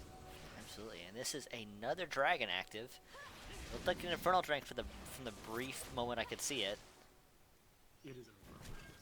It is an Infernal Drake, yes. Yeah, Infernal Drake would be really nice for either team, actually. It scales well with the sort of, like, high damage-building bursty characters like Zillion and like Jhin. There's a kick onto Rebear, brings a bomb back to Burai. However, on the back lines of this fight, there is a curtain call going down, and it looks like the play is just about to end for both Crystal Meth and Sloth and Scuba Steez, pardon me, but they both get out just in time. Sloth Daddy now finishing off a kill onto the Graves. Aethys slowed down. Would he be able to pull himself out of the team fight, slow or not? And in the end, it is a 2-for-0 trade, as Scuba Steez actually kept himself alive through the initial burst with the Zillion ulti. At first I thought that was going to go in favor of Ignitus there, but Sloth Daddy coming in and eating the curtain call shots, preventing anyone else from getting sniped in the back there. Yeah, that was well played. Yeah, that was well played, and Scuba Steez with the good enough reaction time to prevent going down after face checking as a Zillion. And he's actually built the support item. He's built the Frost Queen's Claim. That's really interesting. It does give him the utility of looking for targets and slowing people down. Yeah, and I mean, it gives him like another ability, sort of. It gives him a second CC, because Zillion really is like hugely binary in that he can only do like one or two things, and if one of those things messes up, if he mistimes the slow, if he misses even a single bomb, you can just screw up the whole team fight, screw up the whole skirmish. And that's one of the reasons why I don't see a lot of Zillion, because despite how simplistic his kit is, he's actually very demanding on the player. If you mess up anything at all, you've just lost like half your kit. So I can see the merit in building into another activatable slow. It's just, in terms of stats, not very powerful. Well, we'll have to see what the rest of his team does to compensate for the weaker itemization in terms of the damage. To be fair, the active on the Frostwind claim is going to make it really easy for him to land double bombs. Yeah, that's why it's strong, I think. But they've already got a Frost Queen's claim on Crystal. I don't really think they needed the second, but it's an interesting choice, and so I'm glad to see it. You know, I'm never unhappy to see something new. Make things interesting. This mid turret is going to be going down. All right. Yeah, Zillion has some decent wave clear, but once it's burned, it's burned for a little while and wasn't quite enough. It is 3 turrets to 2 now in favor of Ignitus. Dragon standing even, and gold just about even as well, as we get well and truly into the mid game. Very slightly for Ignitus, but nothing significant. Seeing Barai, despite the deaths, is significantly farther ahead of Scuba Steve's in CS here. Yeah, that is one of the things that Barai seems to do pretty much every game, you know, regardless of the other factors going on, even if he's behind in lane, otherwise if he's losing kills, if he's given up turrets even, he always manages to squeeze in some farm. And that's why he's never really able to be counted out of a match. But this game has been less than optimal in terms of his performance, I'd say. He is building the Rylai, so he is going to be a little more durable and have the utility of this Rylai slows. Yeah, which I think is really smart, coming from a position of being behind like that. It's a powerful item nonetheless as well. Like nowadays, giving all that AP that it didn't used to, it's perfectly viable as a first item choice. We're seeing finished items are coming across the board for pretty much everybody. Vercelli has his Black Cleaver and Ghost Blade. We have a Deadman's Plate for Ugly God, and Crystal Man's in trouble. Crystal could be in some trouble. But he does have Vercelli to back him up. There's the snare, and Crystal is almost gone, but Scuba's there to save his life with the Chrono Shift. However, the bubble is going to hold him up. The Gravity Well is going to pull him back, and he is eliminated. Zillion ult, importantly, goes down as well. That's a really big cooldown. Valiant effort by Scuba Steve to keep him alive. Crystal Meth's not quite reacting fast enough to get the black shield on him. I didn't see if he put it. He did actually have it on earlier, but the black shield blocked out Graves' smoke screen, I think, So and that's about maybe it. a little bit mistake on using it so early, because of course. Yeah. Graves isn't exactly known for his ability to do CC. Yeah, I think Graves at the time had a red buff. We'd have to go back and check, honestly, which sadly we can't do live, but maybe we can watch over a VOD at some point, you and I, Effect. We can take the time to do that. There's Ugly God coming to the back lines. Eighth is going to get kicked back to target, but he does have both summoners to get out alive, and that is a deadly sin. Now Crystal Meth is going to go down as well, and Sloth Daddy just about escaping from the curtain call. Won't take the 4th bullet, but Vercelli will. Zonius to buy a little bit of time. Uri kiting back as well. Chrono Shift is going to keep Aurelia alive and kicking a little bit longer just yet, but Uri still has that flash. Aethys with no summoners is now the target, but at this point, there's just not enough left in the tank for Sloth Daddy. Tetsuya, though, gets chunked. Piercing Light doesn't land, but a flash in for the Ignite. Scuba Steez is not letting that one go easily. We'll see if we can catch anybody else. Uri, no! This is no time to be shopping. Out for blood. Indeed he is. Vercelli was looking for some blood of his own. Okay, if he got hit by another minion out of there. The Deathfire touch burning. That was so close. Oh, man. Okay, well, that was another really interesting team fight. It looked like Ignitus had that, but then I think 2 kills went down to Scuba Steez at the end. And they just never really had enough focus on the Zillion. The double stun, and Barai, very poor choice of backing so early. And he just, I'm guessing he was in the buy menu, which is why he didn't react to.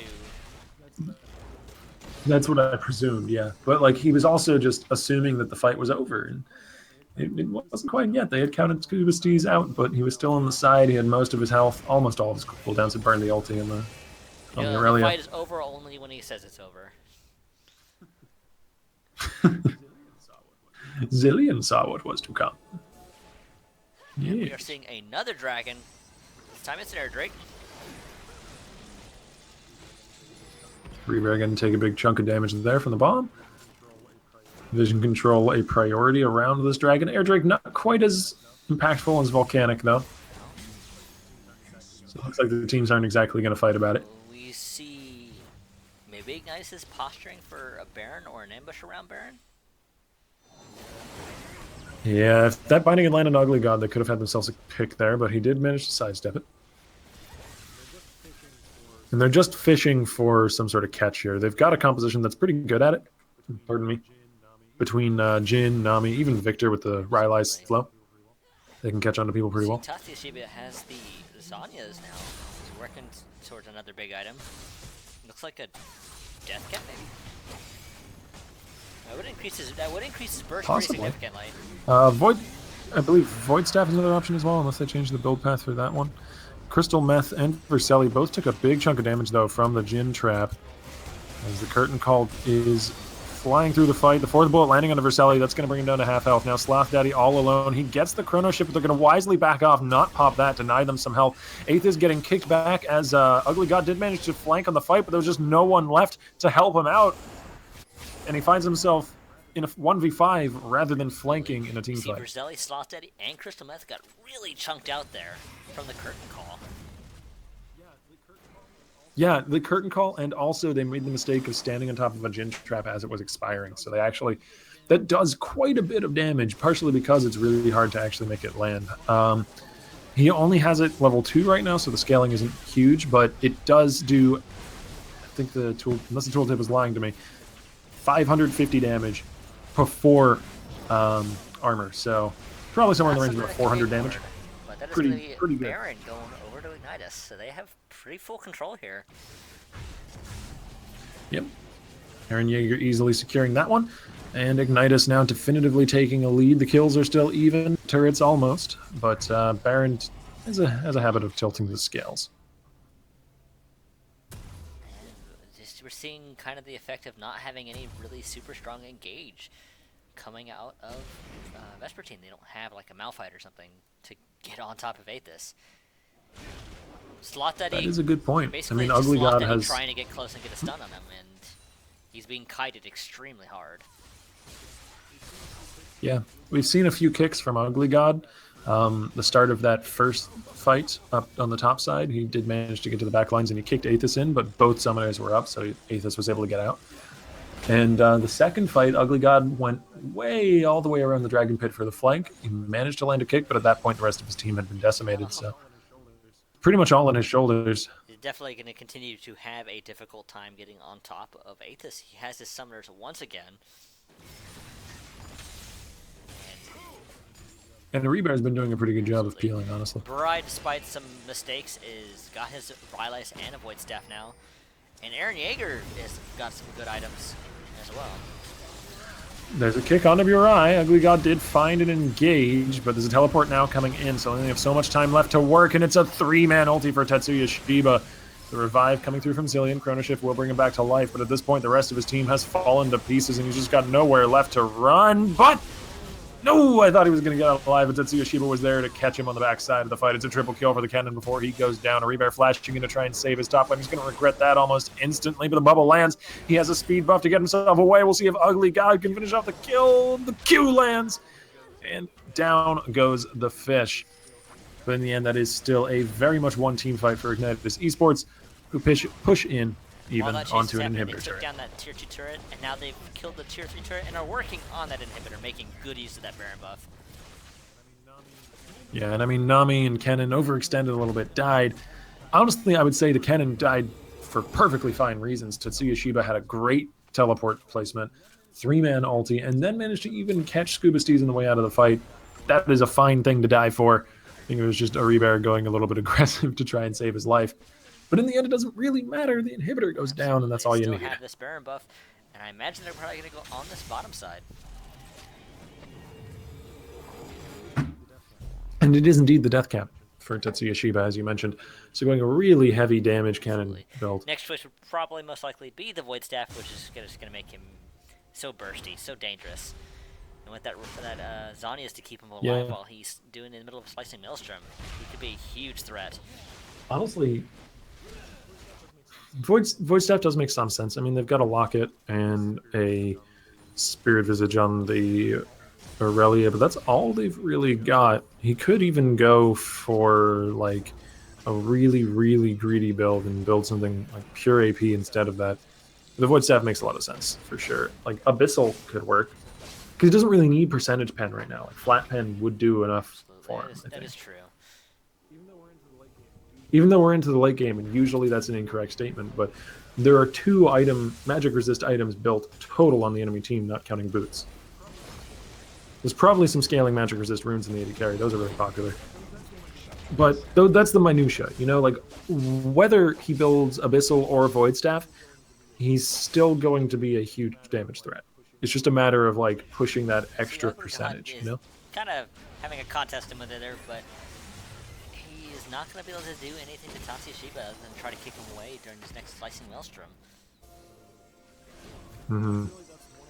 And I feel like that's one of the reasons why Tetsuya Shiba has been able to get so many great Maelstroms, is because Ugly God is the only engage for Vespertine.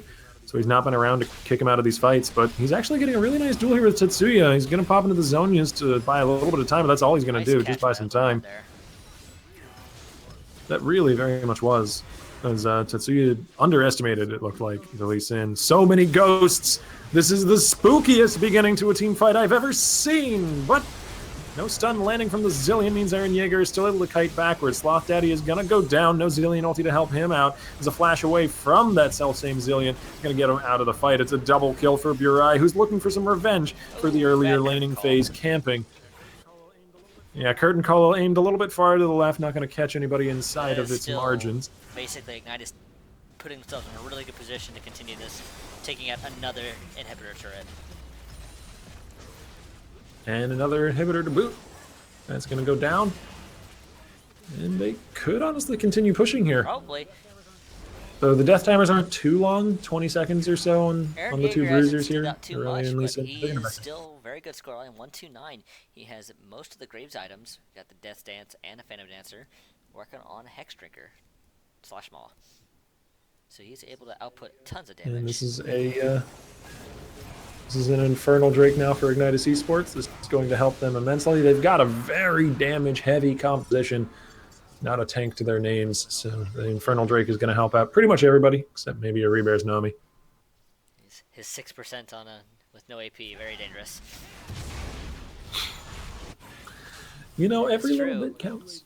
It's an extra, what, like 2 AP probably? Maybe 1.5? Something along those lines. Might make the difference. He's actually purchased a refillable potion. That's really interesting. That is actually really interesting, going because that takes up the slot that otherwise would be occupied for most supports by a pink ward at this point in the game. And he's already got sustain and Nami. Very unusual. I'm perplexed. It's a very small choice again, though, sort of like the difference between the Abyssal and the Void Staff, like we were talking about earlier. It's not going to be too hugely consequential, but these are the things that can, like, push you into that next percentage, you know, push you into that next tier as a team. Shiba has purchased that Void Staff, so any magic resist is going to be made largely non-existent by the obvious percentage amount. So he is just going to be doing so much burst damage with that combination of items. Yeah, it's going to help cut through the locket that, of course, Crystal Meth has built, and any support worth their salt would build against a cannon composition. But Baron is with us once again on the Rift, and it's not going to be with us for very long. As I mentioned, 4 out of 5 damage-dealing champions on the side of Ignitus. Baron already missing a few thousand hit points. Oh. But Ignitus is no longer alone in the Rift. Pick here, but Christmas is going to be able to get away. Yeah, they fend off the cannon for now, but Lightning Rush is not a particularly long cooldown. Good attempt there from Zillion. Not quite landing the second bomb, though. Tetsuya was quick enough to react. If they can burst out Tetsuya again, they might be able to catch themselves a favorable team fight. Though, I mean, to be fair, the last team fight was without cannon for the most part as well, and they still managed to lose it. a super They're pretty far scary behind. at 7 and 1. 5 out of 6 items completed. And like Vercelli just hasn't been able to have much of an impact this game. He's scavenged some kills here and there, but he's never really been a huge threat himself. If it came down to a 1v1, I just don't see him able to compete with Aethys right now, who's a full item ahead. And the consequence of that is they've just never been able to like decidedly come out ahead in these team fights. Ugly God is looking for a pick on the side. Tetsuya Shiba is going to get bound up there before he can make an engage happen again. They are continuing to fend off these engages, which is really good for them. Scuba Steez gets caught by the last bullet, though. Didn't even have time to drop the ulti on himself. It is still available. Nope. A really aggressive flash That by is Ari. really unfortunate. Vercelli going to be bubbled again. Yeah, Rebear is so very aggressive just as a player. If you're getting kicked backwards at him, they're going to make sure he can do nothing in the back lines of this fight. Crystal Meth, the will pop to that Duskblade of Drekthar passive. And Aethys is godlike, a well-deserved moniker this game. Indeed. And the top lane inhibitor will go down. Mid and bottom have already followed suit. And the Nexus lies open and available for the taking, if only they can get through 2 more turrets. Zonius for Tetsuya to buy some time as Ugly God dashes in. Slot Daddy will get the reset on his Q, though, as he's looking to dive in onto Aethys. There's a double kill onto the Graves. A heal will ferry Aethys a little closer to safety, but not close enough. And that's 4 kills going over to Vespertine. They are desperately in need of them. Let's see if they can go and pull off this Baron. None at all. But Sloth Daddy has some sustain, as does Ugly God with both his sustain and shields off W. They may be able to take this, but it will be a close thing for sure. Sloth Daddy actually getting quite a bit of health back. Yeah, and they can just rotate around to have the shield up as constantly as possible. Yeah, this is going to go down. For them. There we go. Oh, Burai is here, though.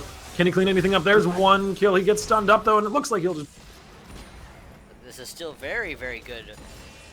Well, as good as it can be for Vespertine. They need all the help they can get. And those burned up minions. Yeah, very, very good is... Very, very good is never a phrase that applies when you're 3 inhibitors down. This is better than what they could have expected.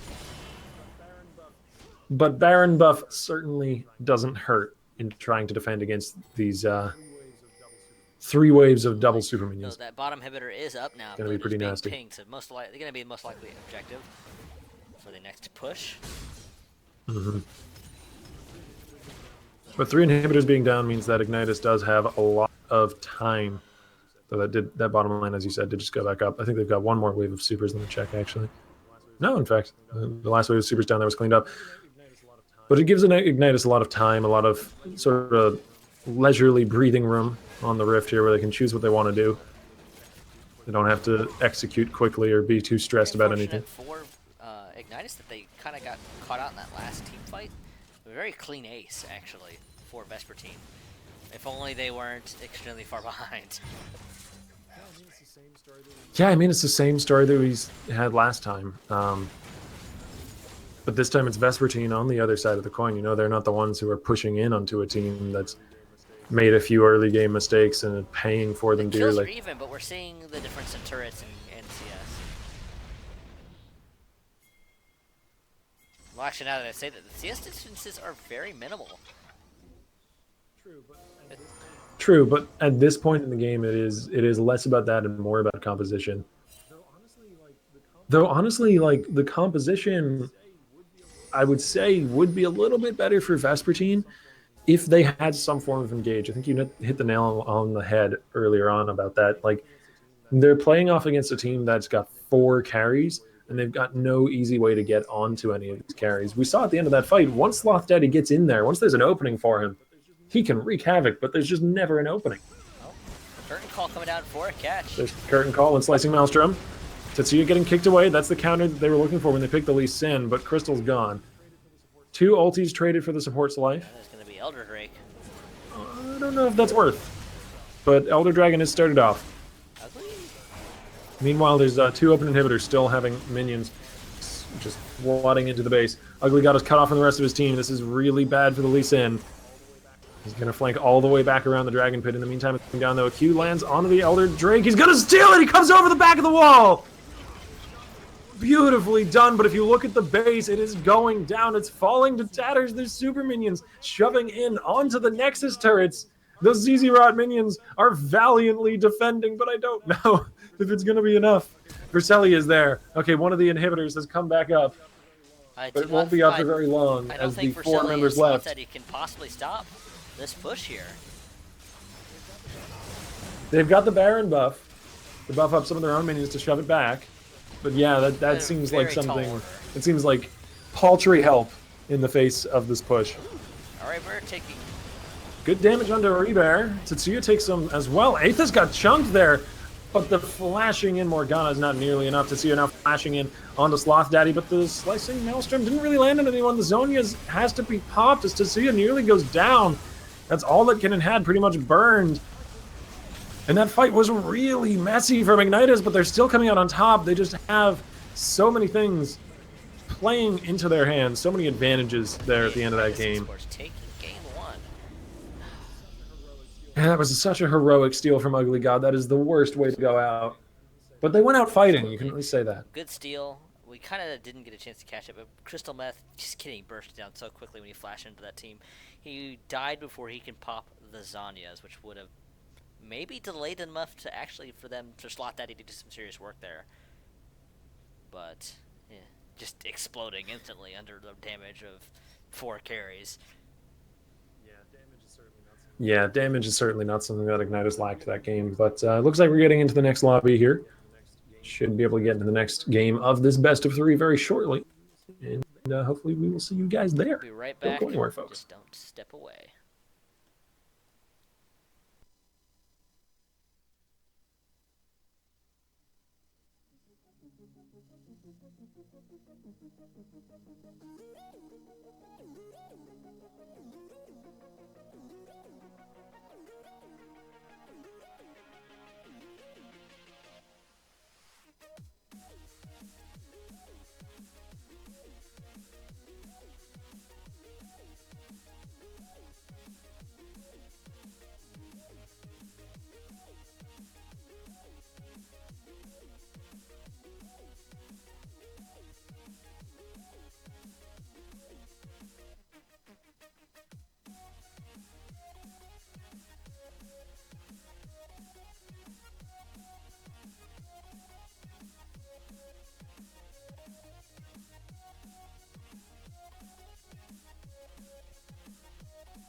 And we're back. Game 2 of the finals for the Reverie Esports Open number 70. This time we're going Yeah, and very. this time it's going to be Go ahead. Vespertine on the side of Blue to see if they can make a recovery from the last match. Yeah, I think if this is a big if Ignitus goes with a similar composition to last time, Vespertine does have to draft a little bit more solid engage. Banning Victor against Burai, and the Zillion there against Scuba so it's going to be an entirely different mid lane matchup than last time. So they're like, Skibastis, no Zillion for you. Because he was definitely very effective on the Zillion. Yeah, in the mid game at the very least. Later on, it felt like he just kind of fell off a bit, and not because like of any worse play, just because of the nature of the champion. You know, Zillion is very much like sort of a one and done kind of guy. He comes in there, he lands his big combo, and if that's not enough, then he doesn't really have much else to offer. Aside from being a walking guardian angel.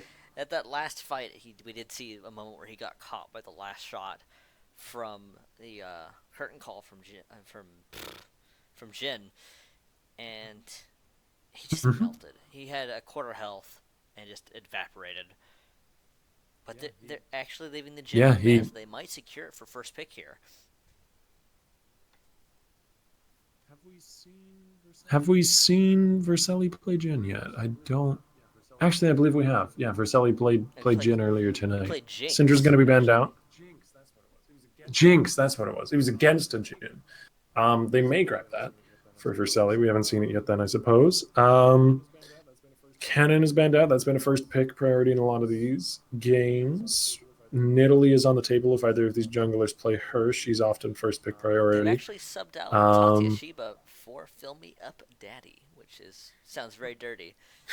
and there's Sloth Daddy in the other team, so it's even more. Oh I my. don't know. Oh Layers to my. that depth. Layers which we shall not plumb. But I'm really curious as to what the first pick is going to be here. Jin, Nidalee, these both make sense to me. You could go. What else is really high priority? Nami, I suppose. I mean, we've seen both of these supports play Nami. It doesn't give away a lot of your hand.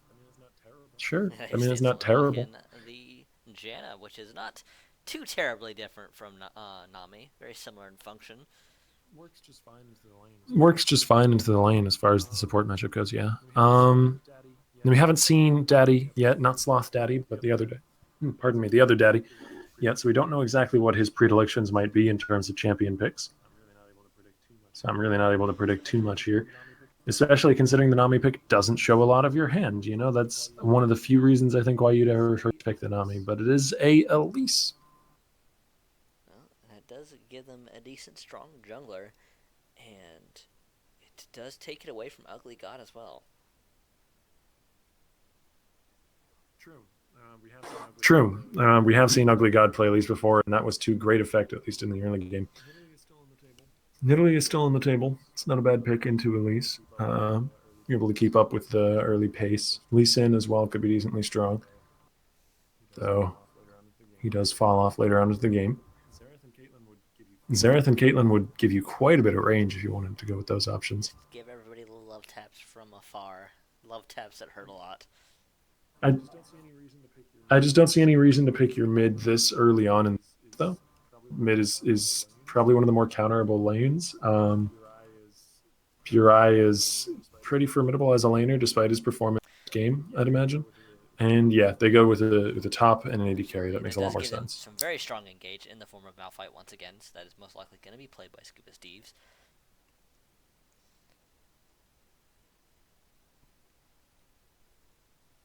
And 8th is hovering on Vayne, but against the Caitlyn, that is a very risky proposition.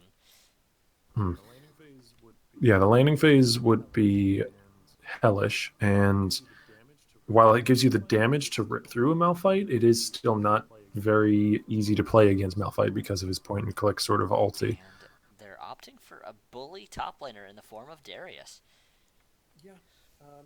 Yeah, makes a lot of sense. I think Darius maybe not particularly making a lot of sense, but that kind of archetype. If Darius is a favorite of Aaron Yeager, who it looks like is the one going top now, though they may not be in LCS order, then it could make even more sense. Darius really is only played by people who play a lot of Darius. It's kind of the rule of the champ. Yeah, it's definitely not a terrible matchup. Malphite doesn't get tanky until he gets some items, and Darius can very easily bully him around in the early game. And once it gets that, Problem is, and once it gets that black cleaver, sorry, go he's ahead. going to be able to shred what armor Vercelli buys. I'm assuming that's actually no, that's not Vercelli going to be in top lane. They're not in LCS order. Olaf is the other pick that I was going to say could be pretty darn good as one of their first picks. Surprised it wasn't actually the first pick if they anticipated putting in their composition here from Vespertine. Though they haven't really built around it super well. I don't know. Anivia is surprisingly pretty good with Olaf because you can wall your opponents back. You have a lot of CC. You can create these zones of control that Olaf excels inside of. And Nami's pretty good as well. They have hard engage. They just don't have like the synergistic champions with him, like the Karmas or the Sivers or something like that. But they've got a good enough, I think, lineup built around it. Meanwhile, it will be a Cassiopeia mid lane lock-in for Burai. Burai definitely having the opportunity to possibly get some really solid DPS out. wondering how they are going to deal with the. It's a very different lineup from the side of Vespertine here. It's a completely different composition, basically, now that they have some more solid engage. Yeah, that's the one thing I did want to hit on. The Malphite pick with an Olaf to follow up means that they have no more engage worries. At least not this particular game. We could still go to a game 3 as this is game 2 of our final series here tonight between Vespertine and Ignitus Esports. And, taking one last glance at these compositions. First off, I noticed there's a double teleport composition for Vespertine. That's interesting. They weren't running that before, I believe. No, they were actually. It was a teleport in Zillion. So they're going back to that. No, they swapped to Ghost at the last second. God dang it. They tricked God you. dang it, Verselli. But the other thing is we've got another role swap here. Verselli's going to the mid lane. He's going to be playing Anivia. Sloth Daddy will be the one picking up bottom lane on Caitlyn. Dang old roll swaps. Yeah, I mean, it's interesting to see this many role swaps in this short of space of time. You don't see that very often once you get into the higher levels of play because it's hard to keep that many champions in your champion pool, And I'm very curious to see how this top lane goes because I haven't seen Darius in such a long time, but I can't see this lane going in favor of Scuba Steez without some help from the jungle. No, probably not. And it is going to be kind of rough. Olaf Malphite doesn't do the best in the straight up 2v2 against Annalise and Darius. So if we do see focus in the top lane, Aaron Yeager is going to be difficult to hold down. But we'll have to wait until we get into the game to see that. That's definitely going to be the case. We are currently about 2 minutes away from being into the loading screen. And on that note, we're going to take a small, tiny commercial break. So don't go anywhere, guys. We'll be right back.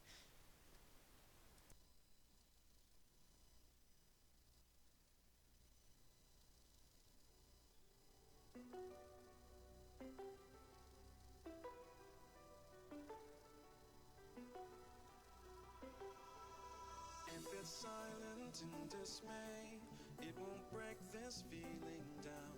If I conquer this my way, I'd devour, I'd surround. If it hurts you just a little, then it heals you when it's done. Disappointment is the anchor, resolution is the sun.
Silent in dismay, it won't break this feeling down. If I conquer this my way, I'd devour, I'd surround. If it hurts you just a little, then it heals you when it's done. Disappointment is the anchor, resolution is the sun.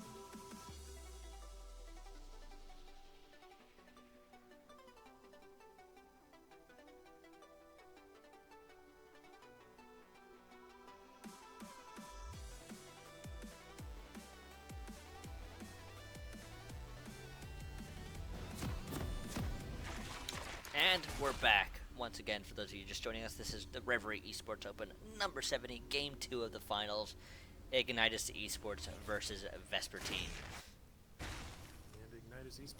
And Ignitus Esports are ahead right now, 1-0.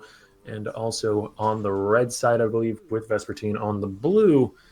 And I think we're in for a pretty darn good game, too. The last game was relatively close. Ignitus, I feel, had the upper hand for the majority of it, but it was not a it's not a stomp Absolutely. by any Aethys means. was a huge threat, but we did Mhm. see quite a bit of pressure coming out of Scuba Steez when he was playing the Zillion. He was doing quite well in that mid game.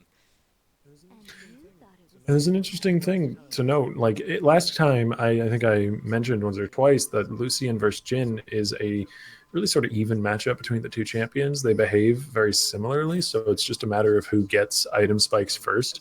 But Ezreal versus Caitlyn is not that same sort of dynamic. And if Caitlyn gets anything resembling a lead in the laning phase, Aethys could be sort of starved out. This could definitely has the potential to basically be a complete reversal, but we'll have to see what they can do.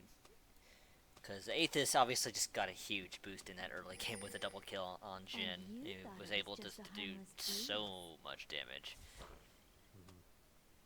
Mm-hmm.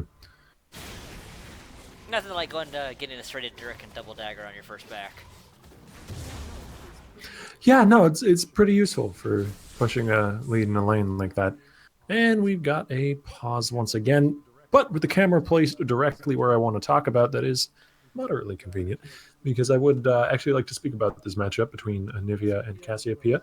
Cassiopeia has been a resident of the meta for a good few months now, and people have been looking for counters to her. And one of the ones that I've seen to have some success actually is the Anivia picks. That's why it's interesting to me that Jirai went with Cassiopeia as a last pick this game against Anivia. Provided Vercelli knows what he's doing, you generally outrange Cassiopeia and can burst her down before she gets any good damage Definitely in. an opportunity to do just tons of damage with the with Nivea's burst, because she can just explode people. Mm-hmm. And snakes. And snake people. People who are snakes. Like Cassiopeia. Or spiders. Those are the only two exotic creatures in the game, though, I suppose. Unless we look over to Vercelli's team, which is a good amount more exotic in the lineup. A mermaid and a rock man. Person, sushi, and a very angry Viking. But hopefully we'll be getting into the pause very soon, because I am actually really just kind of excited to see how these solo lanes go.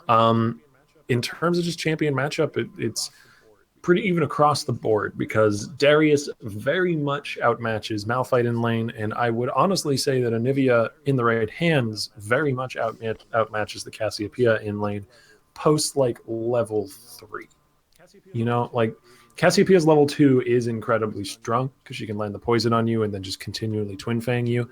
And particularly if she goes Ignite or something like that, though Uri has opted for Ghost, it can be very difficult to get away from that duel. But once you get past that like really short volatile power spike, it can be perfectly fine for the Anivia.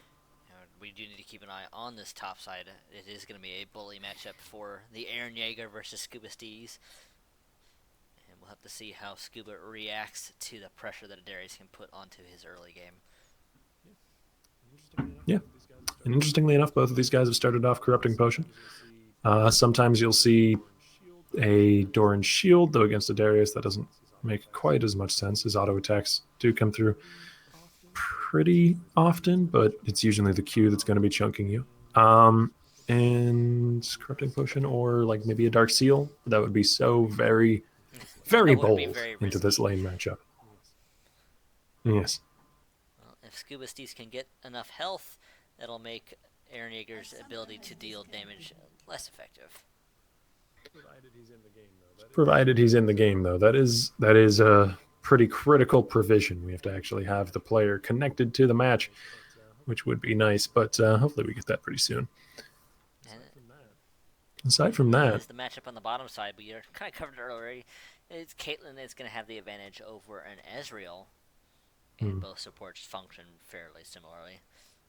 I mean, Nami has more capacity to be aggressive than Janna does, for sure, and given that she's the one in, like, Crystal's the one in the aggressive matchup against Ari Bear, then that's just going to be exacerbated even further. So I don't see the lane going anywhere but in favor of Sloth Daddy and Crystal, unless they're really outmatched in terms of skill. We really haven't had an opportunity to talk about junglers, but it's an Olaf versus an Elise. Not too much to talk about. Have to see how well Ugly God can apply pressure. He's been fairly aggressive in these early games, but Olaf isn't completely similar to Elise and Elise, and it depends if he can land the Q and get to chain those axes. No. Hey, that's what we like to see. Making return.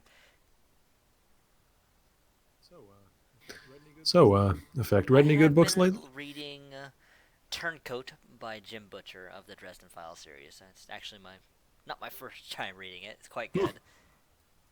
I mean, I wasn't anticipating a serious answer, if I'm entirely honest with you. I like books a lot. Yeah, no, nothing wrong with that. I like them too. I've been rereading the Sherlock Holmes stories, but like, Nope.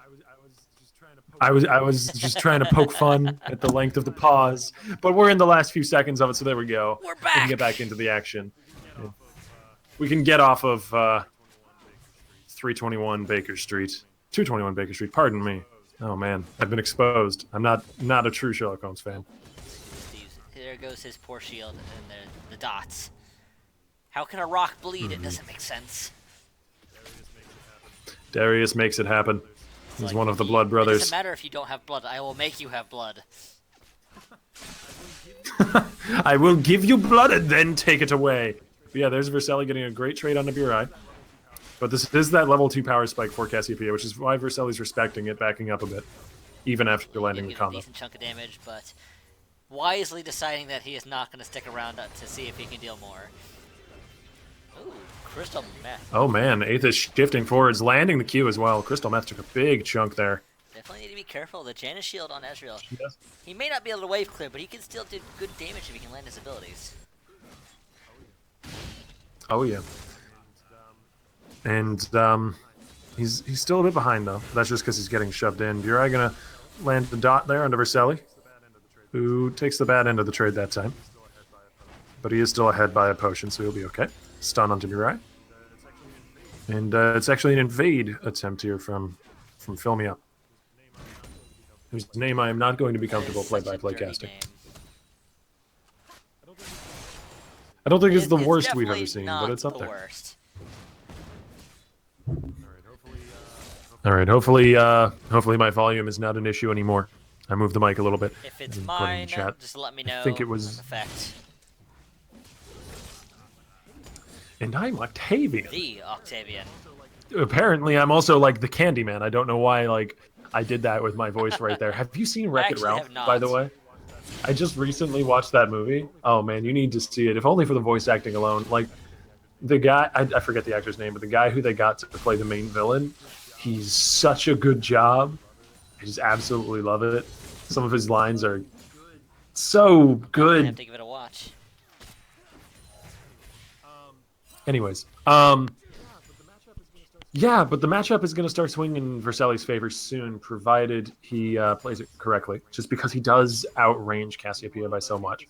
Meanwhile, though, Aethys is doing a great job of surviving bottom lane, and he hasn't even needed to burn his biscuit. He's only 4 or 5 CS back, and you know that's a great place to be in as an Ezreal versus a Caitlyn. I've turned my gain up, so if that's good, guys, let me know.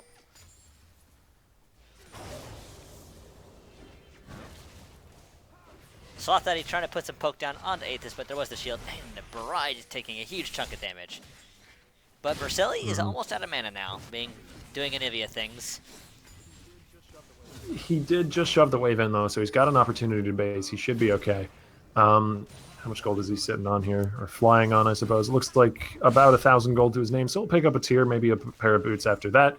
Somehow shove those onto his bird feet, or he'll go for the Lost Chapter. He's not going for the tier build. He's going for the Morello. Okay. That is going to give him a little more burst. Yeah, I think they're both perfectly viable options. Morello's going to give him better laning phase because tier gives you no combat stats for the laning phase. It's just pure mana. Whereas the Morello build is going to give you some damage in the laning phase as well as the cooldown reduction. Help him crush the matchup against Cassiopeia a little better. Absolutely. And we're seeing Eren Yeager establishing a pretty good CS lead there onto Scuba Steve's. He's opting to maybe back? No. The nice thing, though, about Malphite is that he is quite resilient. 10 CS back would be a death sentence for some champions, but for Malphite, it's not really much more than an inconvenience because he's got so much utility packed into his kit. So he should be all right, even coming out of a disadvantageous lane like that, provided he doesn't fall like irretrievably far behind, like 30 or more CS back. Scuba Steve's definitely doing all right for. Oh my. That's exactly what I'm talking about. Like, Burai just has no way to get into this fight without taking a huge chunk of damage from Vercelli, because Cassiopeia has to walk in a straight line at you if she wants to do maximum damage. And that is where Anivia excels. You'd think that a Cassiopeia would be good at zigzagging, but apparently not. And honestly, I think Vercelli even didn't think he'd come out of that fight that strong, because he dropped the wall after getting a huge chunk of damage onto Burai to keep Burai back. Like, he could have kept going for that fight, and he's missing some CS here. Maybe he's not too familiar with the Anivia auto attacks. But up in the top lane, we have Eren Yeager immobile, knocked up by that Malphite ulti, and Ugly God is here to take advantage of it. It's a first blood Eren to Yeager Scuba opted Steez. to not use his flash. Probably a wise decision. I don't think he could have escaped from the Olaf. Flashing the Malphite ulti was the only way he got out of there. Definitely was not able to react. And he didn't quite have the reaction time. It. It's awfully hard to just reactionary flash those Malphite ults. Though I've seen it before. Yeah. Oh, definitely possible, but when you're not expecting it, when you think it's just laning as usual, and the Malphite suddenly ults you, things can go south pretty fast. Meanwhile, Aeth is still doing his best to keep up and farm. Burai, I think, has done a pretty darn good job of holding ahead in CS. It's augmented a bit by some jungle camps that we've seen him go back and grab right there. Small rates. Ooh. Oh, the cocoon not quite landing, but Daddy still has quite a bit of damage, and Crystal Meth is going down dangerously quickly. There's Sloth Daddy tossed against the wall by Ari Bear, as well as filming up. Daddy is diving under the turret, and it's a double kill for the Ezreal, but the turret shots are enough to pop the heal. This once again getting a nice little lead on that bottom side. Brilliant play by Ari And Bear. this time you cannot put any of that down to matchup. Like, Ezreal versus Caitlyn on paper is something that should always go to the Caitlyn. Admittedly, that was at least coming around for the gank where they got those advantages, but like, Ezreal wasn't shut down before that either. Absolutely. I mean, part of that, maybe Sloth Daddy, because he picked up a call again. I think that's all right when you're in just the bought that. winning matchup. Yeah, I believe he did also just buy that. But the Manamune completed for Aethys on his first back. That's a dream for an Ezreal lane right there. Picking that up at 9 minutes in. His CS is good, and he has 2 kills. Can't complain. Scuba Steez has the assistance of Vercelli, who roamed all the way up from mid lane. Jaeger still has his flash available. Once again, he's kind of caught in a bad spot, even if he uses it. But he does have ulti as well. Maybe you can turn this around. Vercelli's there with the finish. Giving the support.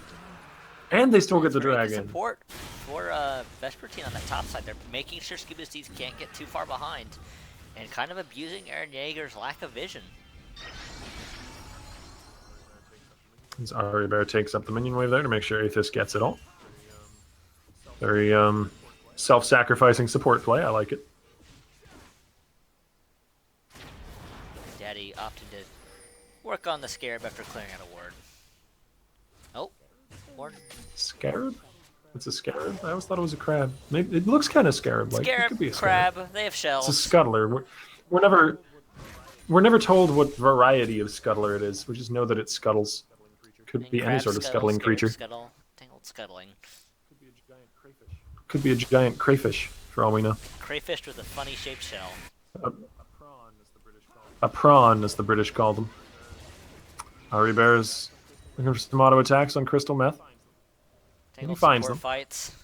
As I feel like Sloth Daddy and Crystal could have been so much more aggressive with this lane. Like, the time has kind of passed at this point.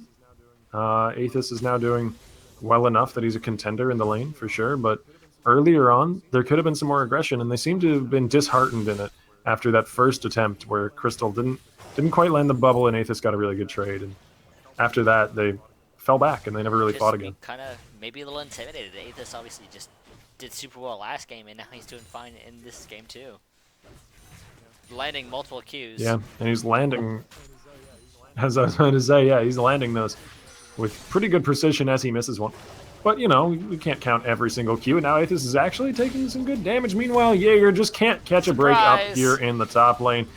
This is the weakness of a Darius pick. Once again, he has flash, but it's not going to help him, as he's just way too overextended. And meanwhile, it's a turnaround on the bottom side and in the mid lane. He's going to go down to Burai as he gets himself some scrambled eggs.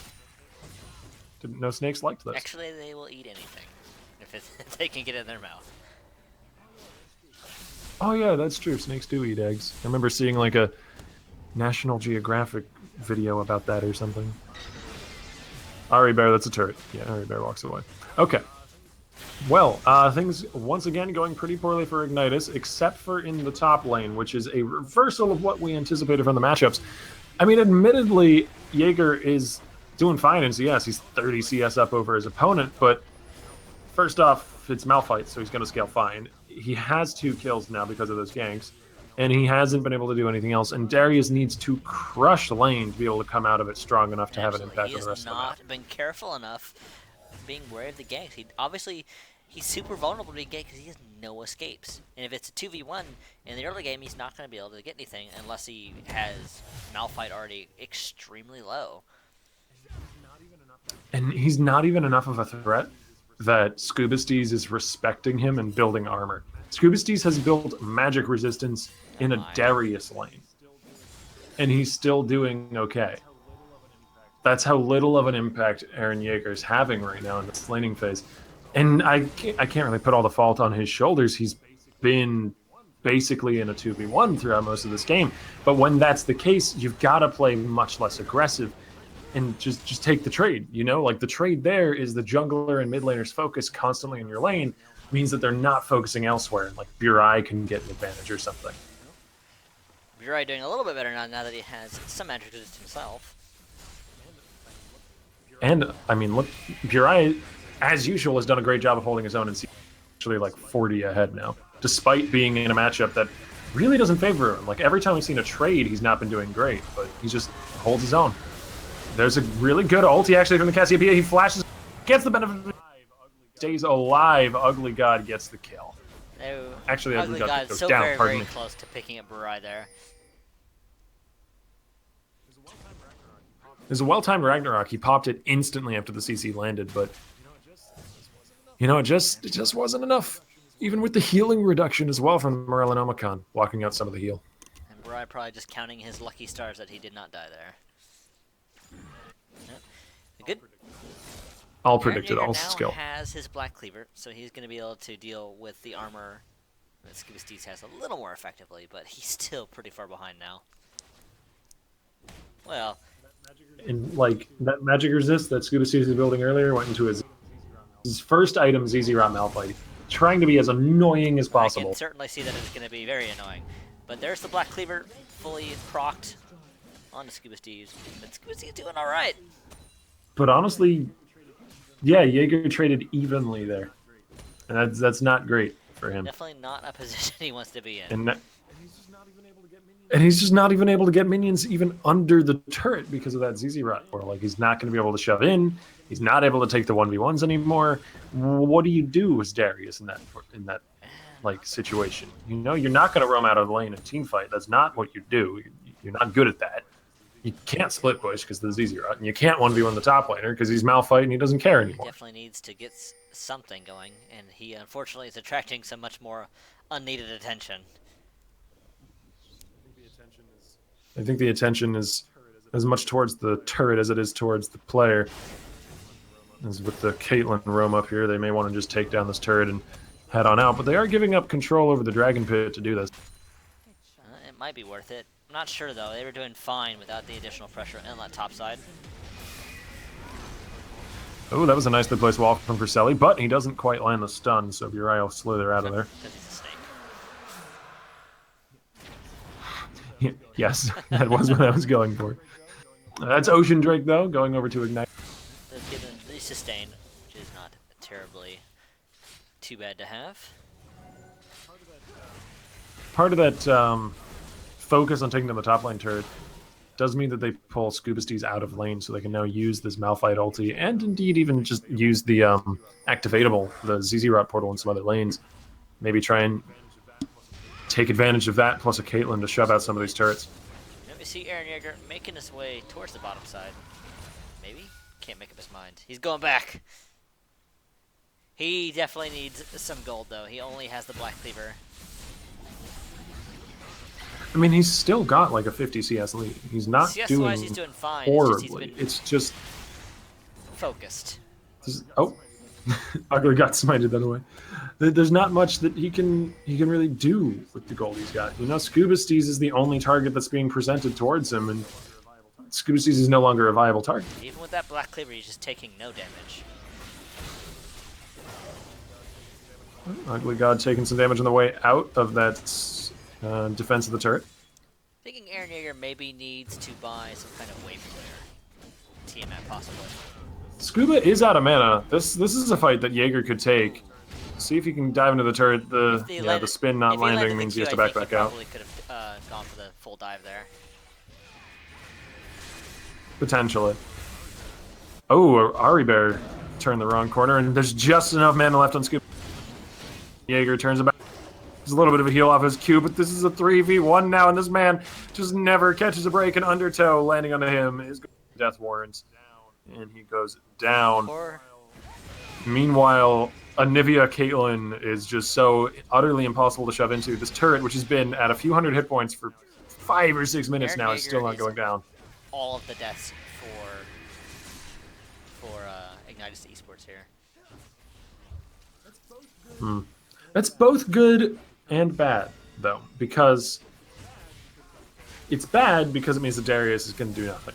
And that's never good. Darius does not come back from disadvantage very well. But it's good because it means that your Cassiopeia, your Elise, and your Ezreal are all doing okay. And they're the ones that are going to scale up. So while the Darius won't have too much of an impact, maybe these hyper carries, these Ezreals and Cassiopeias, will be enough to carry it in the late game. Maybe we can see Eren Yeager kind of explode in a team fight where he can chain those ultimates, possibly.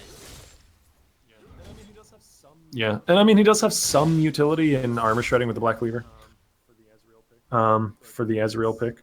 But that's really, really limited. I'd actually love to see him build just like full tank after this Black Cleaver, which it looks like he might be going for that. Could definitely maybe see something like a Titanic Hydrogen increase his AoE.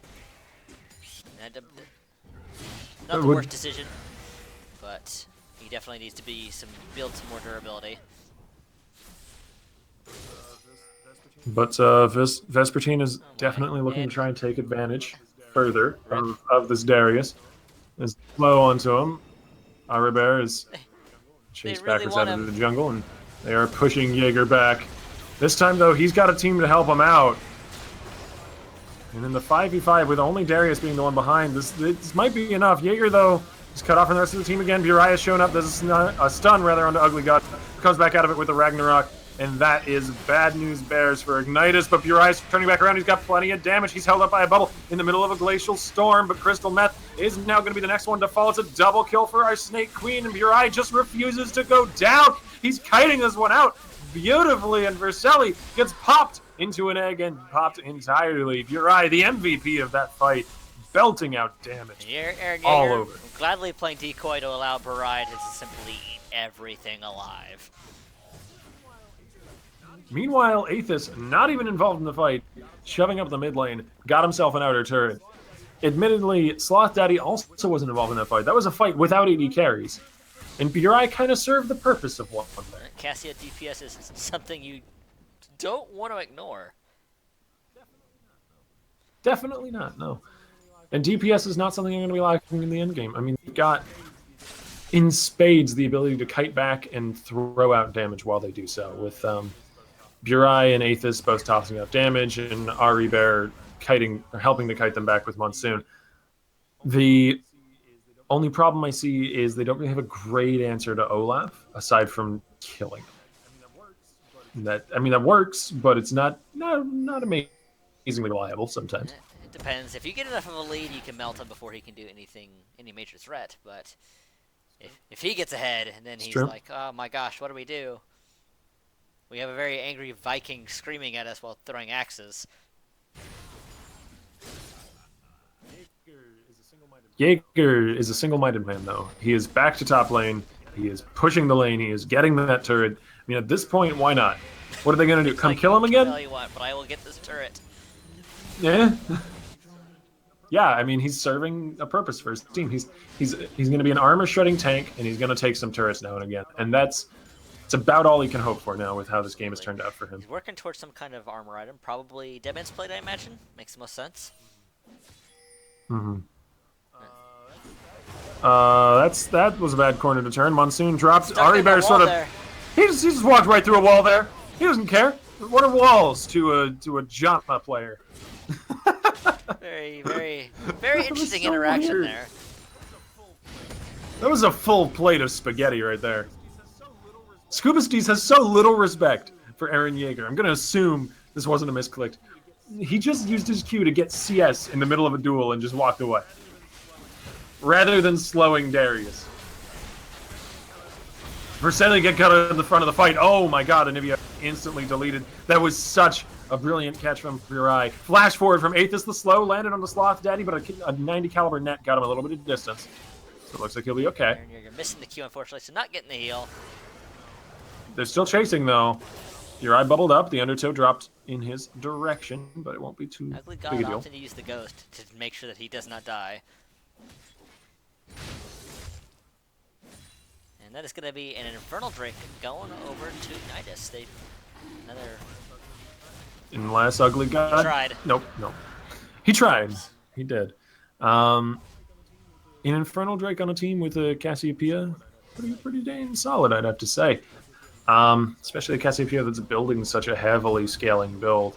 Archangels is one of the highest AP items in the game once you get to the later game. Actually, I'd say it's probably the highest AP item, even over a Death Cap. Yeah, I mean, it depends on how much mana you have versus how much AP you have, like, because of the way they scale. But it's definitely up there. Whereas Vercelli is only just now actually finishing off a Rod of Ages, so that's going to take him even more time to scale. So that's going to take a bit to charge up. Yeah.